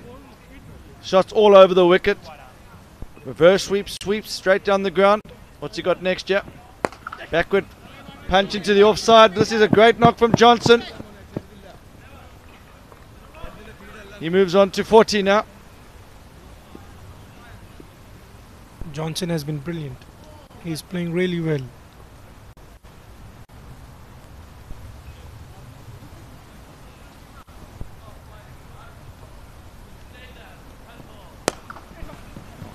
Repeats the dose. This time a bit straighter. Really good technique shown here from Rory Johnson. Straight bat down the ground. The weather has been brilliant now. Like from the rain to sunshine, it's brilliant now. Brilliant day of cricket, and everybody should tune in at 6 p.m. for England versus Pakistan. Who are the two unbeaten teams in this tournament? Sri Lanka and England, I think so. England. Yeah. Ooh, so this could be a big game for you guys, eh? Are you underdogs or favourites for the game? We are favourites for the game, and I would like to mention, especially to Mr. Adil Hussain, who's been called the fastest bowler of the tournament. Where you aiming to hit him? Yeah, Mr. Razak is gonna smack him. Mr. Razak and Mr. Bhatti are gonna smack him all around the park. And if he is listening to it, I'll advise him to bowl him a little bit slow, because the faster he bowls, the harder it goes from the bat. You sure it's just not because you're scared of the ball? No, I'm not. No. I'm just wishing him luck, mate. He's another Pakistani, but he's a born British. But he's going down. I was telling them people yesterday he's going down. I'm telling them today. The faster he bowls, the harder we hit. Okay. So I would just like to wish him luck, but he needs more than luck today. He's been one of the standout bowlers of the tournament, Adil Hussain. Not sure if you've been watching the games. That's a brave statement from you, Bakari. No, I've been watching him. He's a good lad. He bowls quick. He's a good bowler. But we Pakistanis have watched his videos. We have prepared for him, and we're going to play him really well. You wait and watch, and today what happens. I'm telling you, I'm going to smack him all around the park, because fast bowlers are bread and butter back home. There are like lots of fast bowlers, because everyone is inspired to become a Shoaib Akhtar, Wasim Akram or Waqar Yunus back home. So we face a lot of fast bowlers. So it's not really a problem for us facing Mr. Adil Hussain. So PJ, just a second wide in his over. He needs to straighten up here. We're talking earlier about the importance of one of these Scottish players getting to 50, especially Johnson. He's the go-to man now that Fraser Watts is not able to continue in this match. So he's pushed out into offside. Johnson's going to turn for two. He's quick between the wickets. There's really good innings from Rory Johnson. He now moves on to 45. He's hardly played a shot in anger, and he's on 45 from 25 balls. Johnson is looking really good. He has managed to play the ball very cheekily, and he has run hard. And he's shown us that you don't need big hits to score runs. You can score runs if you play sensibly also. It's another wide. I think the guys earlier in the commentary box were talking about where you want to be around 10 overs, and they were saying around 80. So Scotland look bang on target here. And that's a great, well played 50 from Johnston. Really good knock. I'm sure viewers one day will be seeing Rory play for his country in full ODI status. looks like a great prospect. An excellent prospect for Scotland team.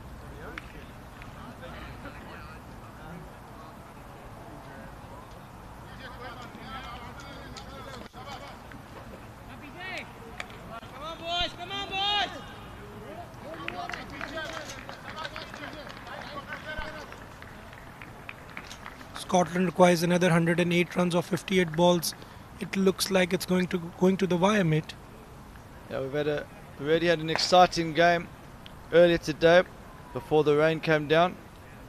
New Zealand taking on a strong side. They played well in throughout the tournament, and New Zealand just not getting over the line. At one stage they looked like they were favourites to do it, but falling around seven runs short.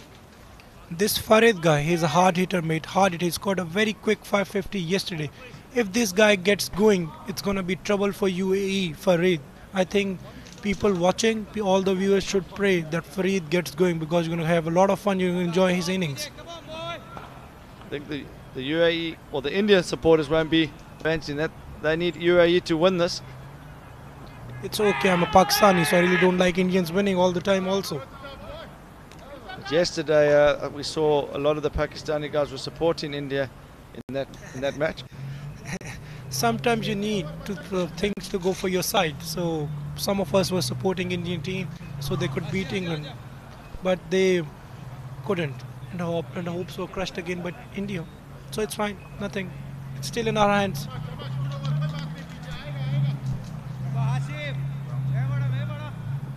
So we coming up to the halfway point in this game. 9 overs gone.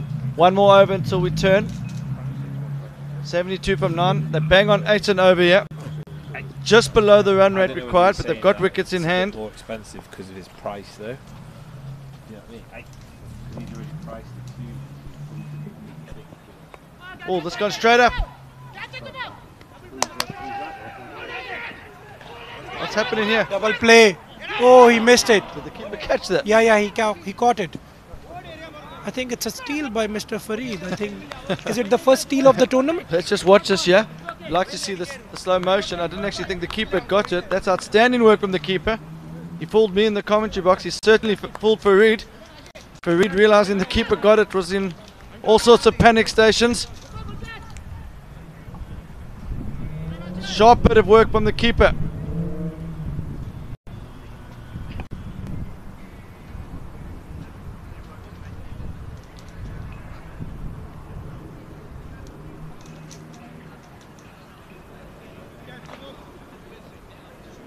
See that the keeper realizing that, direct hit would have been gone. So great work from the keeper, Subu. Look at this here. Goes for the Dilstang. Subu gets it. Farid realizes he's in trouble. Back to the bowler. Ahmed has all 3 stumps to aim at and he misses. That could be a huge moment in the game. Could have gotten 2 plays on 1 single ball. And Farid gets 2 runs to his name for his efforts there, but that was high risk, and I think it was more of a case of him not expecting Suba to hold on to that one.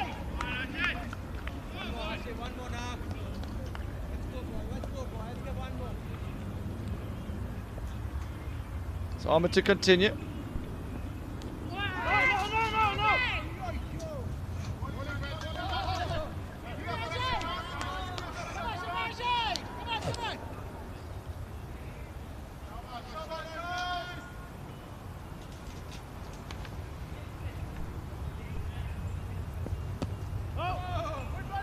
I'm sure people are starting to finish their working week in Scotland. Some people will be tuning in to watch this game. Hashim is bowling beautifully.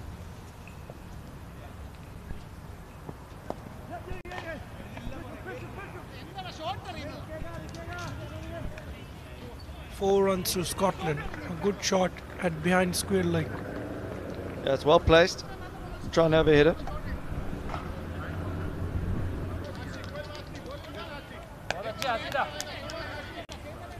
So Amir, 4 from 3.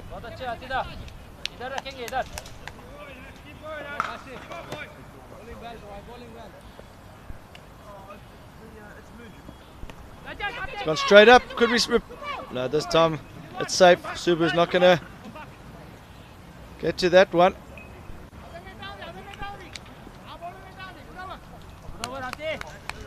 So we're going to have a change of end. And before we have a change in the commentary box, Bakari, I just want to wish you luck for your game later and for the rest of the tournament. And just tell me now, what do you think the game plan is going to be if you guys win the toss? If we win the toss, we'll bat first and score 200 runs. What's your thinking behind that? No thinking behind that, because we believe in our batting. We have got full faith. We didn't manage to score runs yesterday, and I think the law of averages in our side. So we are going to score heavily. We're going to get them out cheaply, get that bonus point, finish top of the group, and head into the semi-finals. And will Abdul Razak open the batting? Abdul will open the batting and will smack every baller out of the park, mate. You wait and watch, tune. Everybody should tune in at 6. Wait and watch, and you should see some quality big hitting at 6 p.m. Okay, well, thank you for coming to provide such wonderful insight in the commentary box, and good luck for the game. Yeah, before I leave, another one thing for Mr. Adil Hussain. Don't ball quick, mate. You're going to get it hard. Thank you. Okay, so a softly spoken Bakari leaves the commentary box.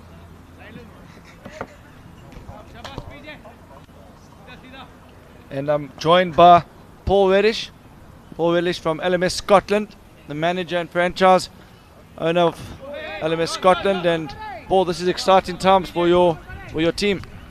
Yep, we'd have taken this at the start of the week, mate. In our hands, a win to go through. 10 overs to go. The guys Simon and Lee earlier in the commentary box were saying after 10 overs they'll take 80. So you're on the rate. Yeah, we talked about it as a team at the start of the game, and given we're hitting into the wind for the first 10 overs, we talked about knocking the 79 off in the first 10 and hopefully being 1 wicket down. We're obviously ahead of the runs, but 1 more wicket than we'd like at this stage. Rory is by far our best back in the shed, retired at 50. I think we're in a good position. The game's nicely poised. I really enjoyed that innings from Rory. Such a good technique. Shots all around the ground. He looks like a great prospect for Scotland cricket. Yep, we're really happy with him in Scotland, the development. He's only 19, so we're excited about his potential, that's for sure. Just look at this one being pushed down the ground by Farid. So Paul, tell me about the Scottish cricket and where it's going and how Rory fits into the Scottish development structure. Just watch this ball.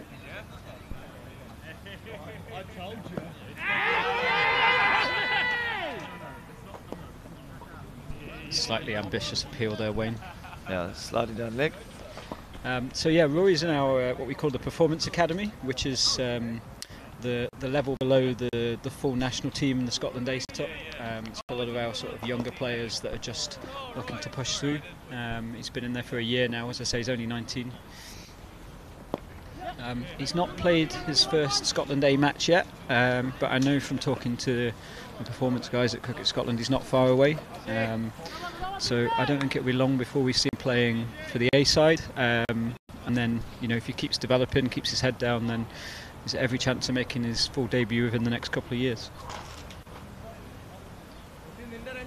He plays for Forfarshire Cricket Club and is that in Dundee? That's right. Yep. It's one of the bigger clubs in Scotland. Certainly the biggest in Dundee. Good youth section.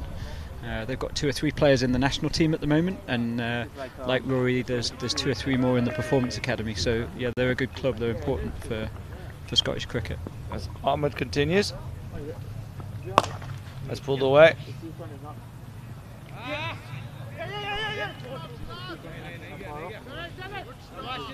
Suraj eventually stops that after doing a 360.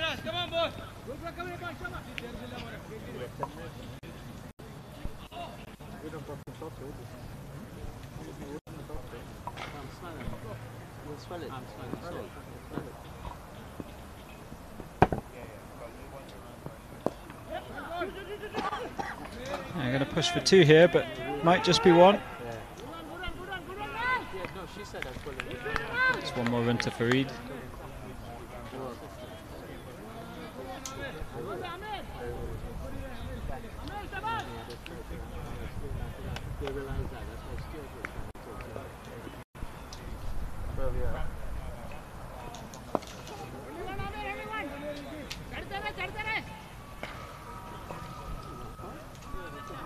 So, Paul, tell me about club cricket in Scotland. Forfisher, a club like that with 3 international players. How many sides would they have on a Saturday?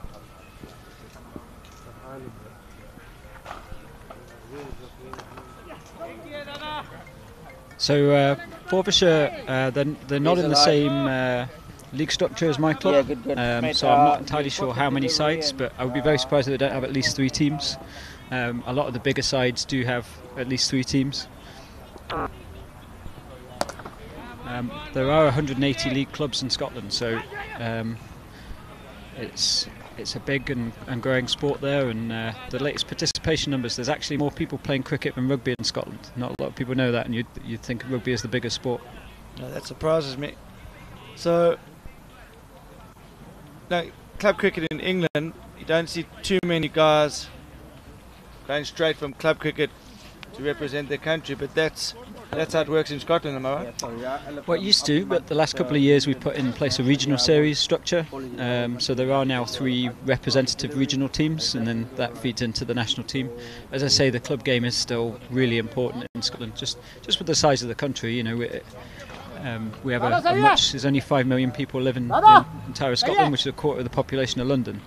So you know, we're heavily reliant on the clubs to do a lot of the work on the ground, and then we've got pathways from there to pick them up in the regional series setup. Only one.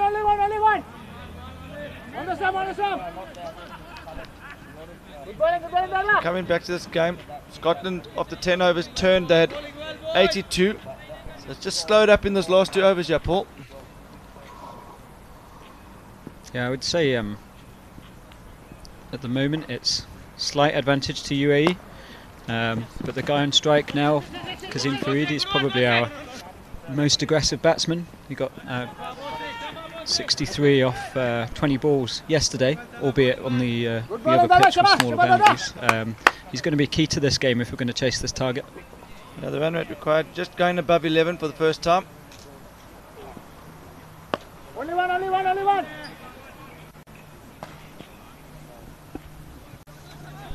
Good bowling, brother.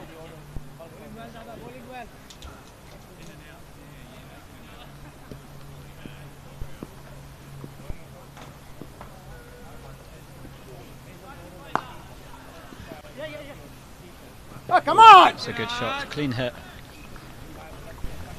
That's One Shiraz. well, 21. don't think the bowler's too happy with his fielder. We'll leave it at that. I'm not sure I'd have stuck my shin out to that myself, Wayne. So 100 up. 36 balls remaining in this match. What do you think, Wayne, from here? 70-30 UAE? No. This is an even game. This is 50-50.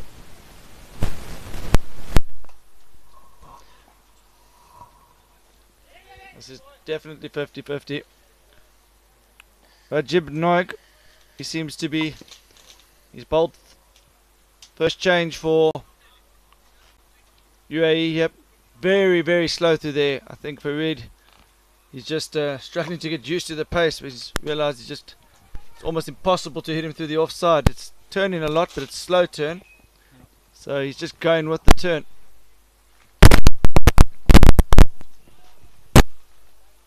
The sun just dropped behind a cloud. It's a bit chilly when the sun gets in behind a cloud, but we're lucky to be playing here, Paul. Didn't look too good a few hours ago, did it? No, it didn't. The ground staff had done a great job to get it playable. I mean, there were big puddles on the outfield just 4 hours ago, so yeah, great job by the grounds team to get us playing. Yeah, it was a wee bit damp out there, but you know, good Scottish conditions. We're used to playing in damp outfield, so we weren't too fussed. We were happy to go out and give it a go.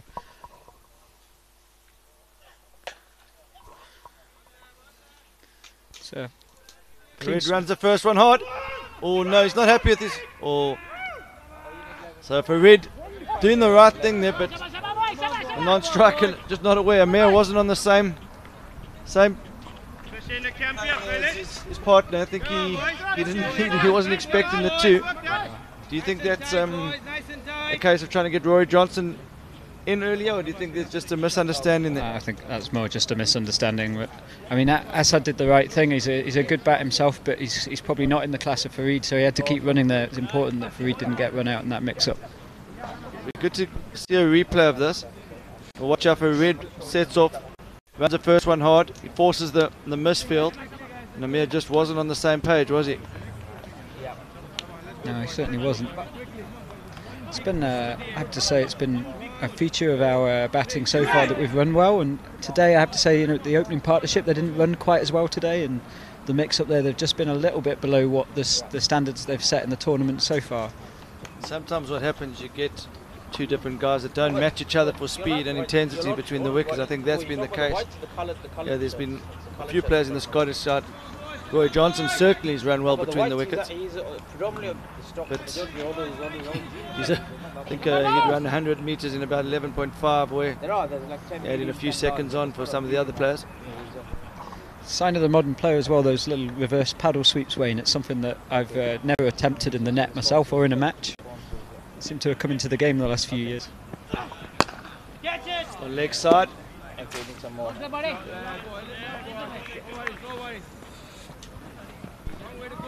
Go on inside.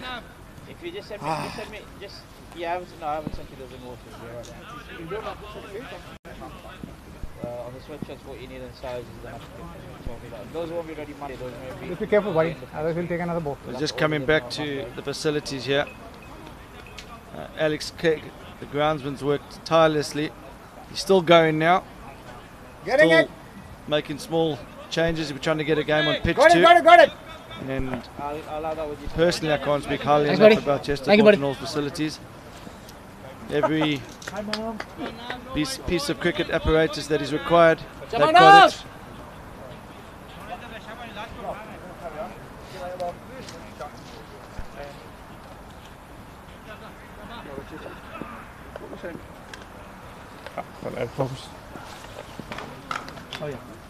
Nav to continue. Only one, aram se. We're just getting on top of the bounce.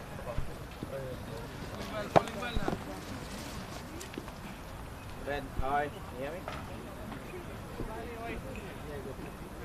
Come on, boys, let's get one more now. Fight, boys, keep fighting, boys.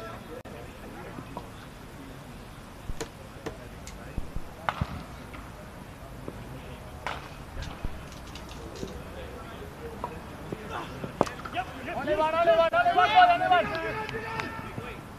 Yes, yes.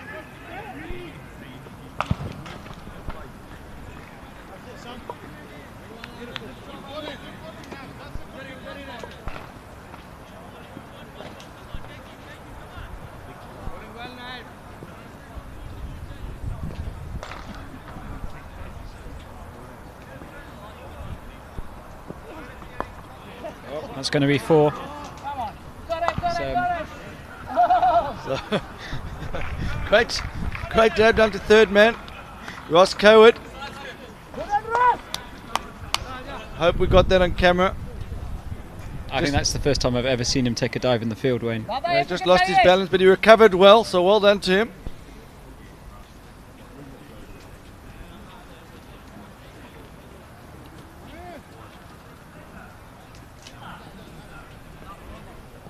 It's just a small correction on the scorecard going on, which is what the delay is at the moment. Yeah, there's a slight technical hitch. 109 है ना 70 चाहिए It's been rectified now. 6 में 70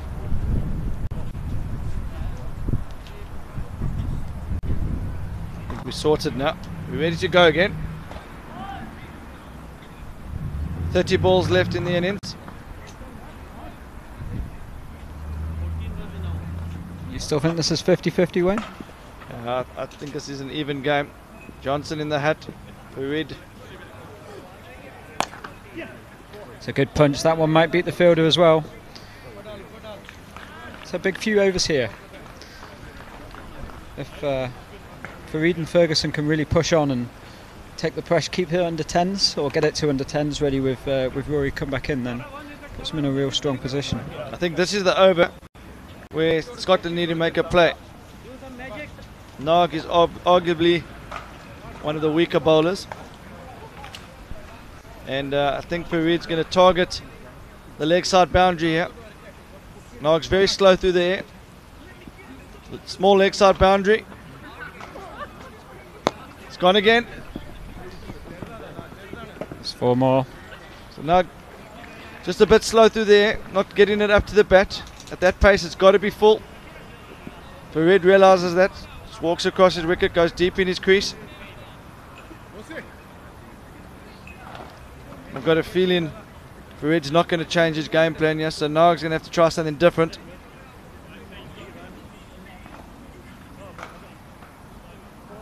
Come on, boys! Come on, UAE! Come on, fellas!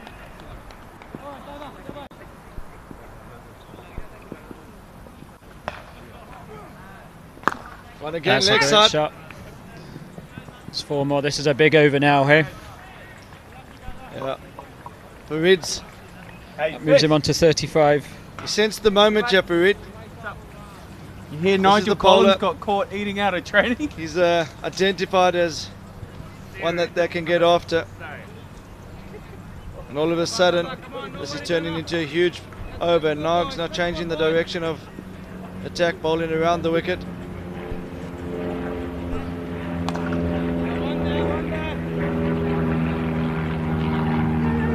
Misfield there. Ferguson turns for 2.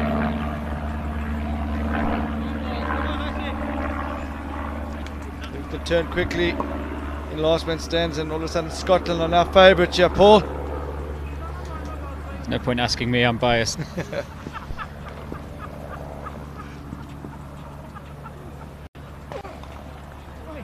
Oh, that might go for 4 as well.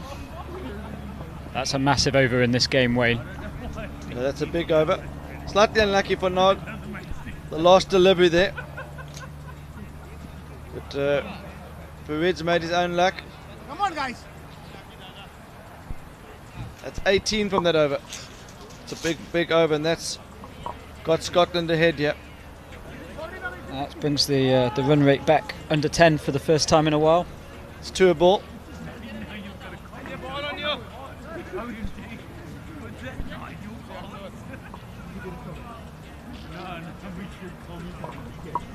We talk about this a lot in commentary, Rain, but this is exactly the advantage of having one guy back in the hut, isn't it? You can roll at this stage of the game. You know you can take a couple more risks and really try and push the game on. Makes such a difference. Yeah, I think, as you say, Farid was prepared to go again, even though he had got 14 from the over. Knowing Roy Johnson was in the bank, allowed him the freedom to keep going, and that's turned a good over into a great over.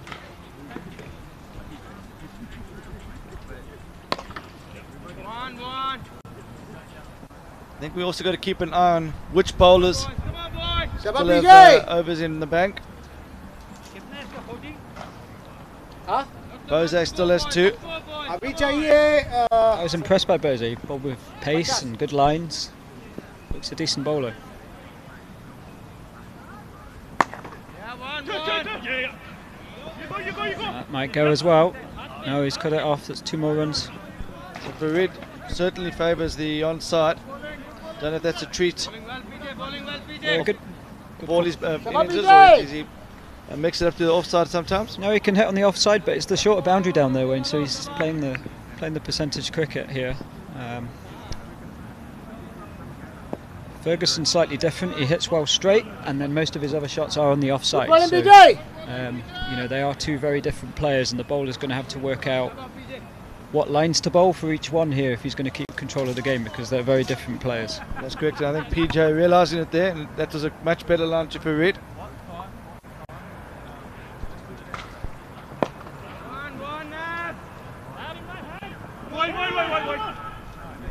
And it's very good fielding from Navs. It's a good over here, often expensive over. Going for 18 in the previous one.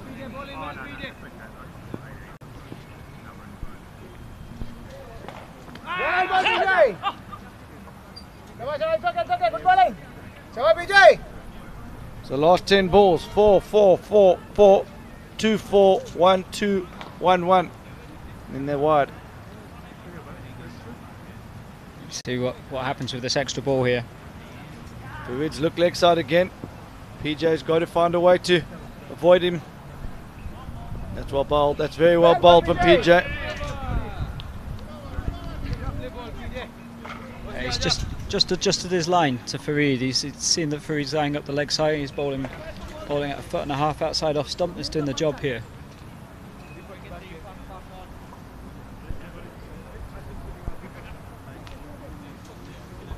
So 20 balls left in the innings. 43 to win. Scotland win this game. They're through to the knockout stages. They'll finish third in their group. And India's tournament will be over. If they lose, India will be through to the knockout stages.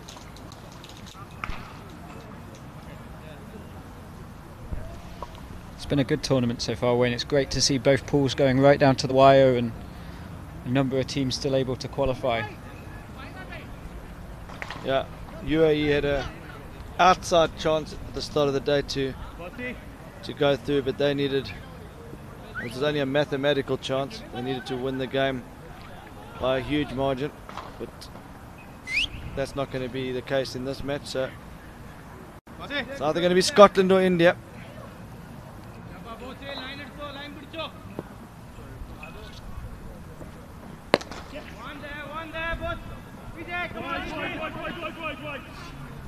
He's got a good arm out there at cover, and I think they spotted that early. Never going to be two out in deep cover there.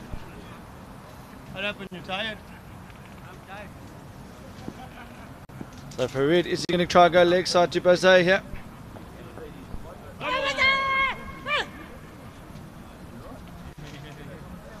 So that's the danger of bowling this line. They have obviously worked out that they're going to try and bowl outside Farid's off stump, but there's not much margin for error if you're going to bowl every ball there. And with LMS, obviously, there's the extra, that's 3 runs, and that's not something they can afford at this stage. I think the length is also key, yeah. Bose is a bit quicker. That's just too short. I think he's just got to go for the full Yorker, just on off stump or just outside off stump. That's it. I know Farid is a quality bat, so oh, that's him retired, is it? Yeah, he's not just a leg side player, so he can adjust if they're going to bowl every ball out there.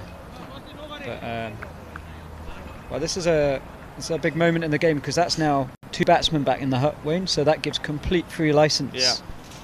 And so this next 8 to 10 balls is a critical part in the game. They've got the new batsmen that are coming out. They have to make use of these balls or get out. And I would send Bainbridge in now. He's the man for the moment. Yeah, it's Bainbridge next.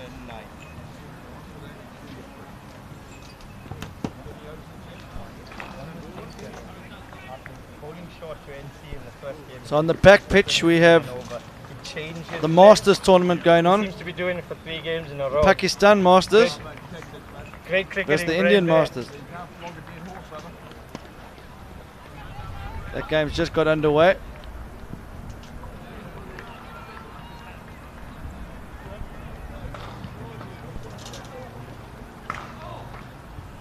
So this is going to be a vital over here for both sides. I feel if UAE can win this over, put their nose in front, Scotland can find another boundary, they'll go into the last 3 as favourites. There must be 2 there, I think. They're going to push them hard.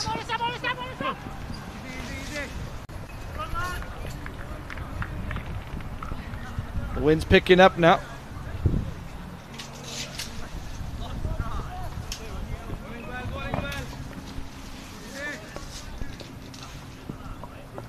Bainbridge, 2 from his first delivery. Bale just falls off.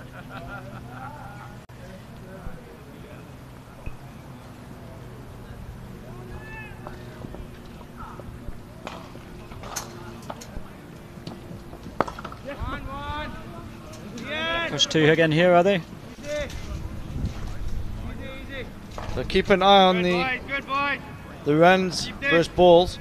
If it stays 2-ball, Scotland will back themselves. Once it goes above 2-ball, UAE will feel their favourites.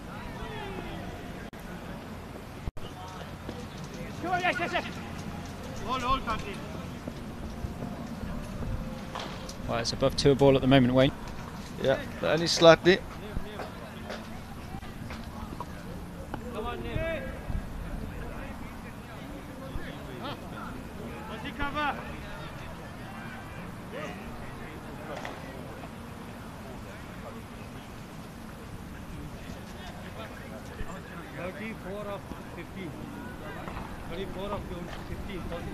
It's exactly 11 and over here, the equation. But as we all know with last man stands, with the home run at the end with the 12 runs, you're always in this game. Good afternoon, guys. How are you, sir? I'm very well, thanks. Yeah. Mr. Compton joined us in the commentary box. You were excused from the monsoon at Lord's. Back in the box? Yeah, I know, I missed it. I got enough of it yesterday, that's for sure. But managed to watch the guys online. It's the first time I watched some great cricket yesterday. It just wasn't a test match. Had Last Man Stands on my on Facebook on my phone. Big swing and a miss there. Dots at this stage are vital. What are your thoughts from here? 147, chasing 179. I mean, it's touch and go. I'd probably say UAE at this stage. Run 2 here, are they? They're going to push him, that's for sure. How's the wicket looking in this inning? Still pretty good. Played well yesterday. Some big. I mean, obviously watched my England boys get a big score yesterday, so that was entertaining. Yeah, the wicket's played well all week, hasn't it? It's taken some turn when it's been used a little bit, and with the new wickets, it's just been really nice to bat on. I think seen some big scores this week. One of the stranger actions in modern day cricket, has to be said. Paul Adams, the Chinaman from South Africa, was strange, but he's kind of up there. This guy, Junjunwala. Keep going, yeah, boys, come on! Name. Yeah, I think we've all been there when we face bowlers and the ball doesn't quite come from where you expect it to. It can be quite difficult to pick it up. Well, it's definitely effective at the moment, just going for 1s and 2s, so definitely 2 there. Definitely 2. They've got to run hard here, and that's good running from the Scottish. Well, we're talking about this before on commentary. With 2 men in the shed still to come, you can afford to take risks with the runs at this stage. Absolutely, they've got to go harder here. They've got to really try and hit a couple of 6s, or at least hit a couple of boundaries. But he's taking pace off the ball. It's not easy hitting midway down the wicket. That'll be 4, I think. That's one way of doing it. Hit a big thick edge if you can't hit it for 4. That was a much needed boundary there. 157 now. So tell you what, good game this, isn't it? Yeah, it is. Okay, right in the balance. And with the, as we know with last man stands, with the home run, you're never really out of it. You can be needing quite a lot off the last over, and you're always in this game. Oh, imagine being hit for a home run. I think I'd probably walk straight off the pitch, get in my car and drive home. It would be horrendous, wouldn't it? Going for 12 in the last ball of the game and losing it. There's been a few of those this week. Not to lose the game, I don't think. There's been a few big home runs, but I don't think there's been one to win the game yet. So that would be the first of the tournament if it happened. Now they've got the main man Navs back on. Born and raised in Durban.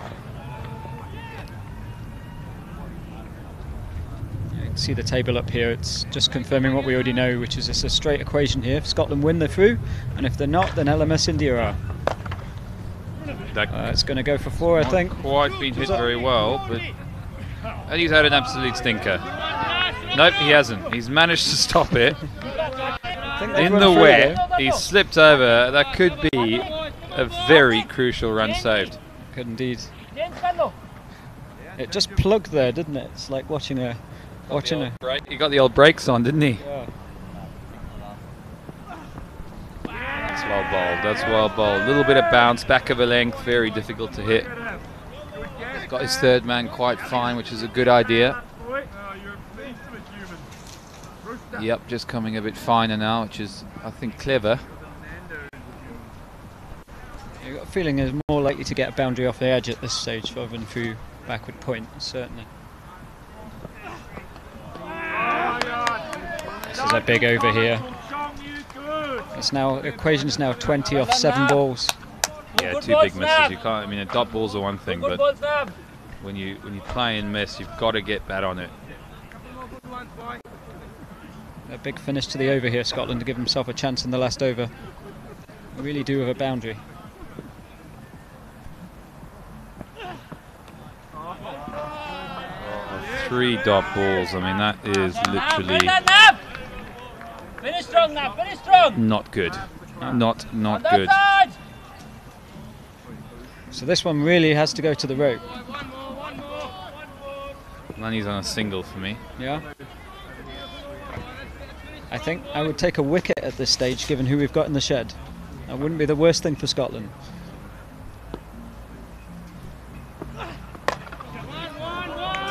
You were right, Nick. And they'll get 2. Oh, they're going to run 2. Got to go 2. Yeah. Got to get his skates on a little bit. Good running. Better option though, walking over, getting in line with the ball. Got 2, but if he'd done that with the others, might have got closer to it, even edged it. Just can't afford these dot balls in this game. They're so costly. Yeah. So we're into the last over here. The equation's really simple. Scotland score 18 runs or more. They're through to the knockouts. 17 runs or less, and we'll see LMS India qualifying for the Sunday part of the tournament.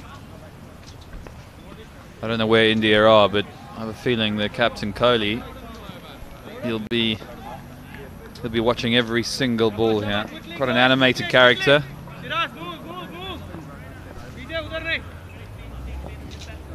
Very different from his cousin, I would say, the way they approach things in the field. Mind you, Kohli, the one we know, can sometimes be a little fiery. It's a wide ball. No, he's not giving it. Batsman protesting a little bit, but not a wide. No.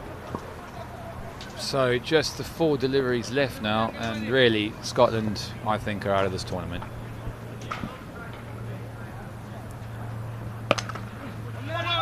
They've got to run 2 here. There's no point leaving it out there. Oh.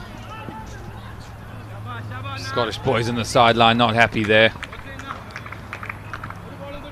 I think Bainbridge is clearly taking it on himself now to single-handedly win this game. Gonna rely on a big hit into the wind though. That big home run on the last ball. Well, they're not within distance of a home run yet. They need 5 runs off the next 2 balls to even give themselves a chance here. Oh, they're gonna have to run 2 here. No choice but to run 2. Fielder really should be off the boundary there. If you think about it, not many balls are going to sail over 6 when you're on deep extra cover. So I'm just checking with the tournament director here. If it's a tie, what does that mean in terms of who goes through? That's the other thing that could happen. 15 up to.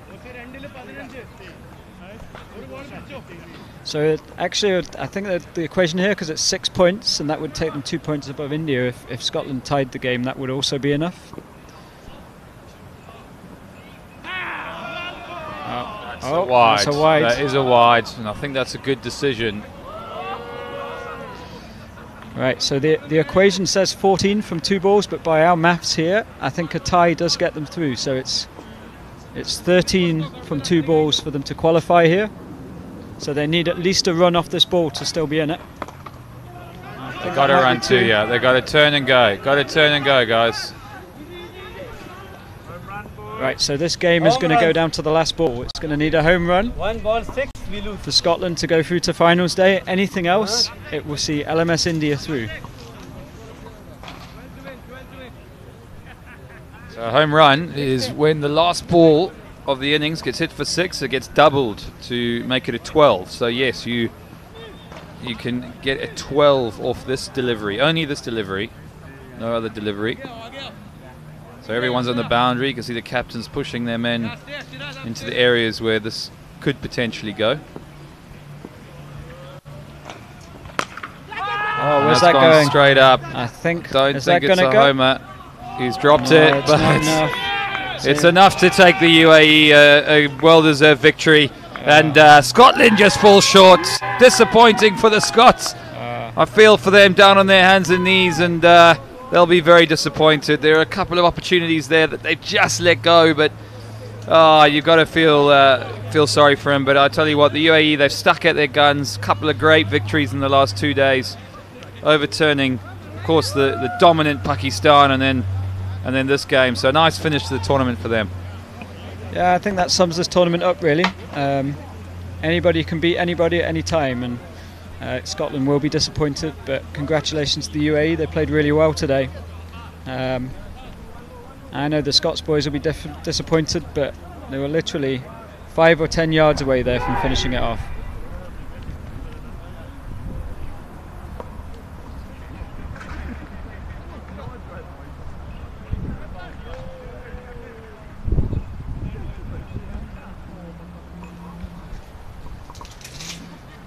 So the players just shake hands. That means LMS India will be delighted they're through to finals day.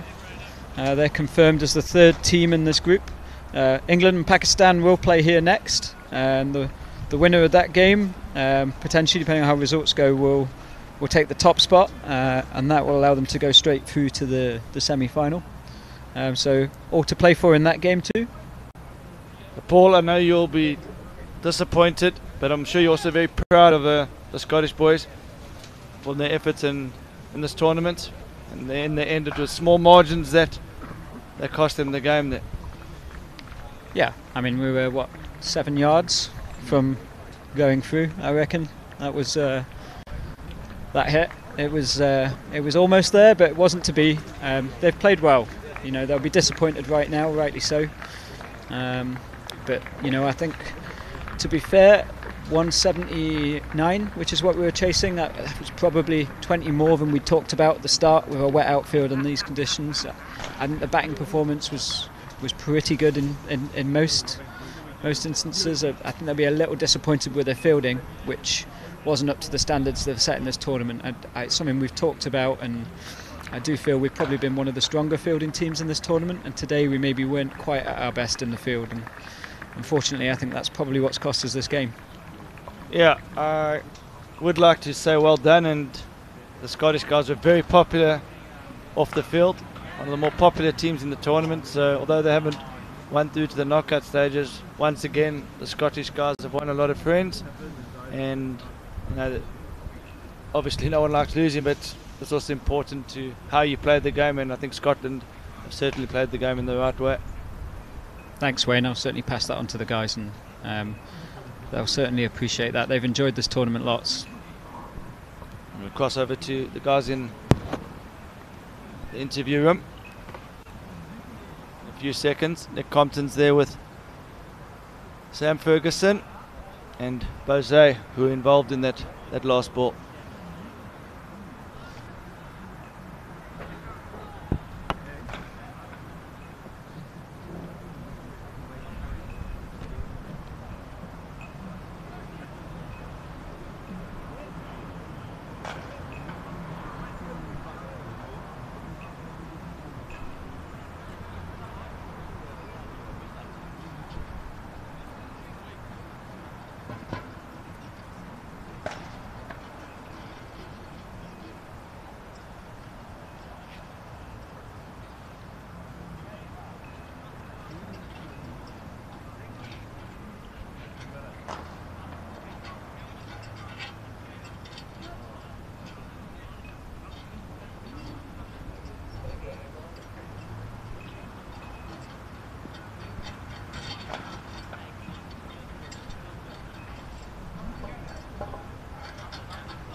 Well, it might be raining at Lord's, but it certainly hasn't been raining here. I know that players just got underway, but we've had an absolute cracker of a game again. A bit of heartbreak coming into the latter stages of this tournament, and Scotland so close to getting over the line there, just falling short. And I'll bring Mr. Ferguson on here, mate. Must be quite hard to take. Yeah, pretty heartbreaking, getting to that close and then not being able to convert and go to finals day. But on the flip side of that, super proud of the lads actually to be, get a couple of wins over the week, and we've had an absolute blast at the same time. So great competition, and it's a fall short. Yeah, it's disappointing. That's going to hurt. Hopefully the beer will probably drown that. It certainly will. Obviously a good penultimate over there. Just a couple of dot balls which probably cost you. Yeah, I think so. Probably myself to blame in that, and not connecting with anything for about 4 balls in a row. It kills it. If you're not going at least getting 1 or 2 off those balls, you leave a pretty hard job at the end. And I tried my hardest to get it over the boundary. Didn't get under it, which is. Yeah, a bit rubbish, but hey ho, on to the next one. Oh, it's been great, mate. Great having the Scots here. They've added a huge amount to this tournament. But the UAE, I'm going to come to Mr. Bose here. If you just come in a little bit tighter, my friend. Another great victory. 2 on the bounce, beating Pakistan yesterday, and again the Scots, who are obviously a lot stronger today. Absolutely. I mean, it came late for us though. We wanted to actually win today and go back to our home country on a high. And there was an outside chance of going through the qualifiers as well if we beat Scotland by a bonus point. There was a possibility actually. So we tried our heart out, and captain definitely leading from the front, and the boys played really well, and we stick with our plans. We were trying to bowl every ball outside the Ostrom on a Yorker length, which made the difference eventually. And what changed so much from the first couple of days? Obviously you lost a few games, but you come back and played some brilliant cricket. Actually, we did not get enough chance to play as a unit back in UAE because different guys are coming from different Emirates or the states. And we did not get a chance to play as a unit over there. So it took a couple of matches for us to understand the strength and weakness of the teammates, which came late, but we'll take it anyway. Yeah. Oh, well done, mate. It's been great watching you guys, both of you, both Scotland and UAE. We've got another big game here. England are playing Pakistan, probably the 2 strongest teams in this group. So keep watching.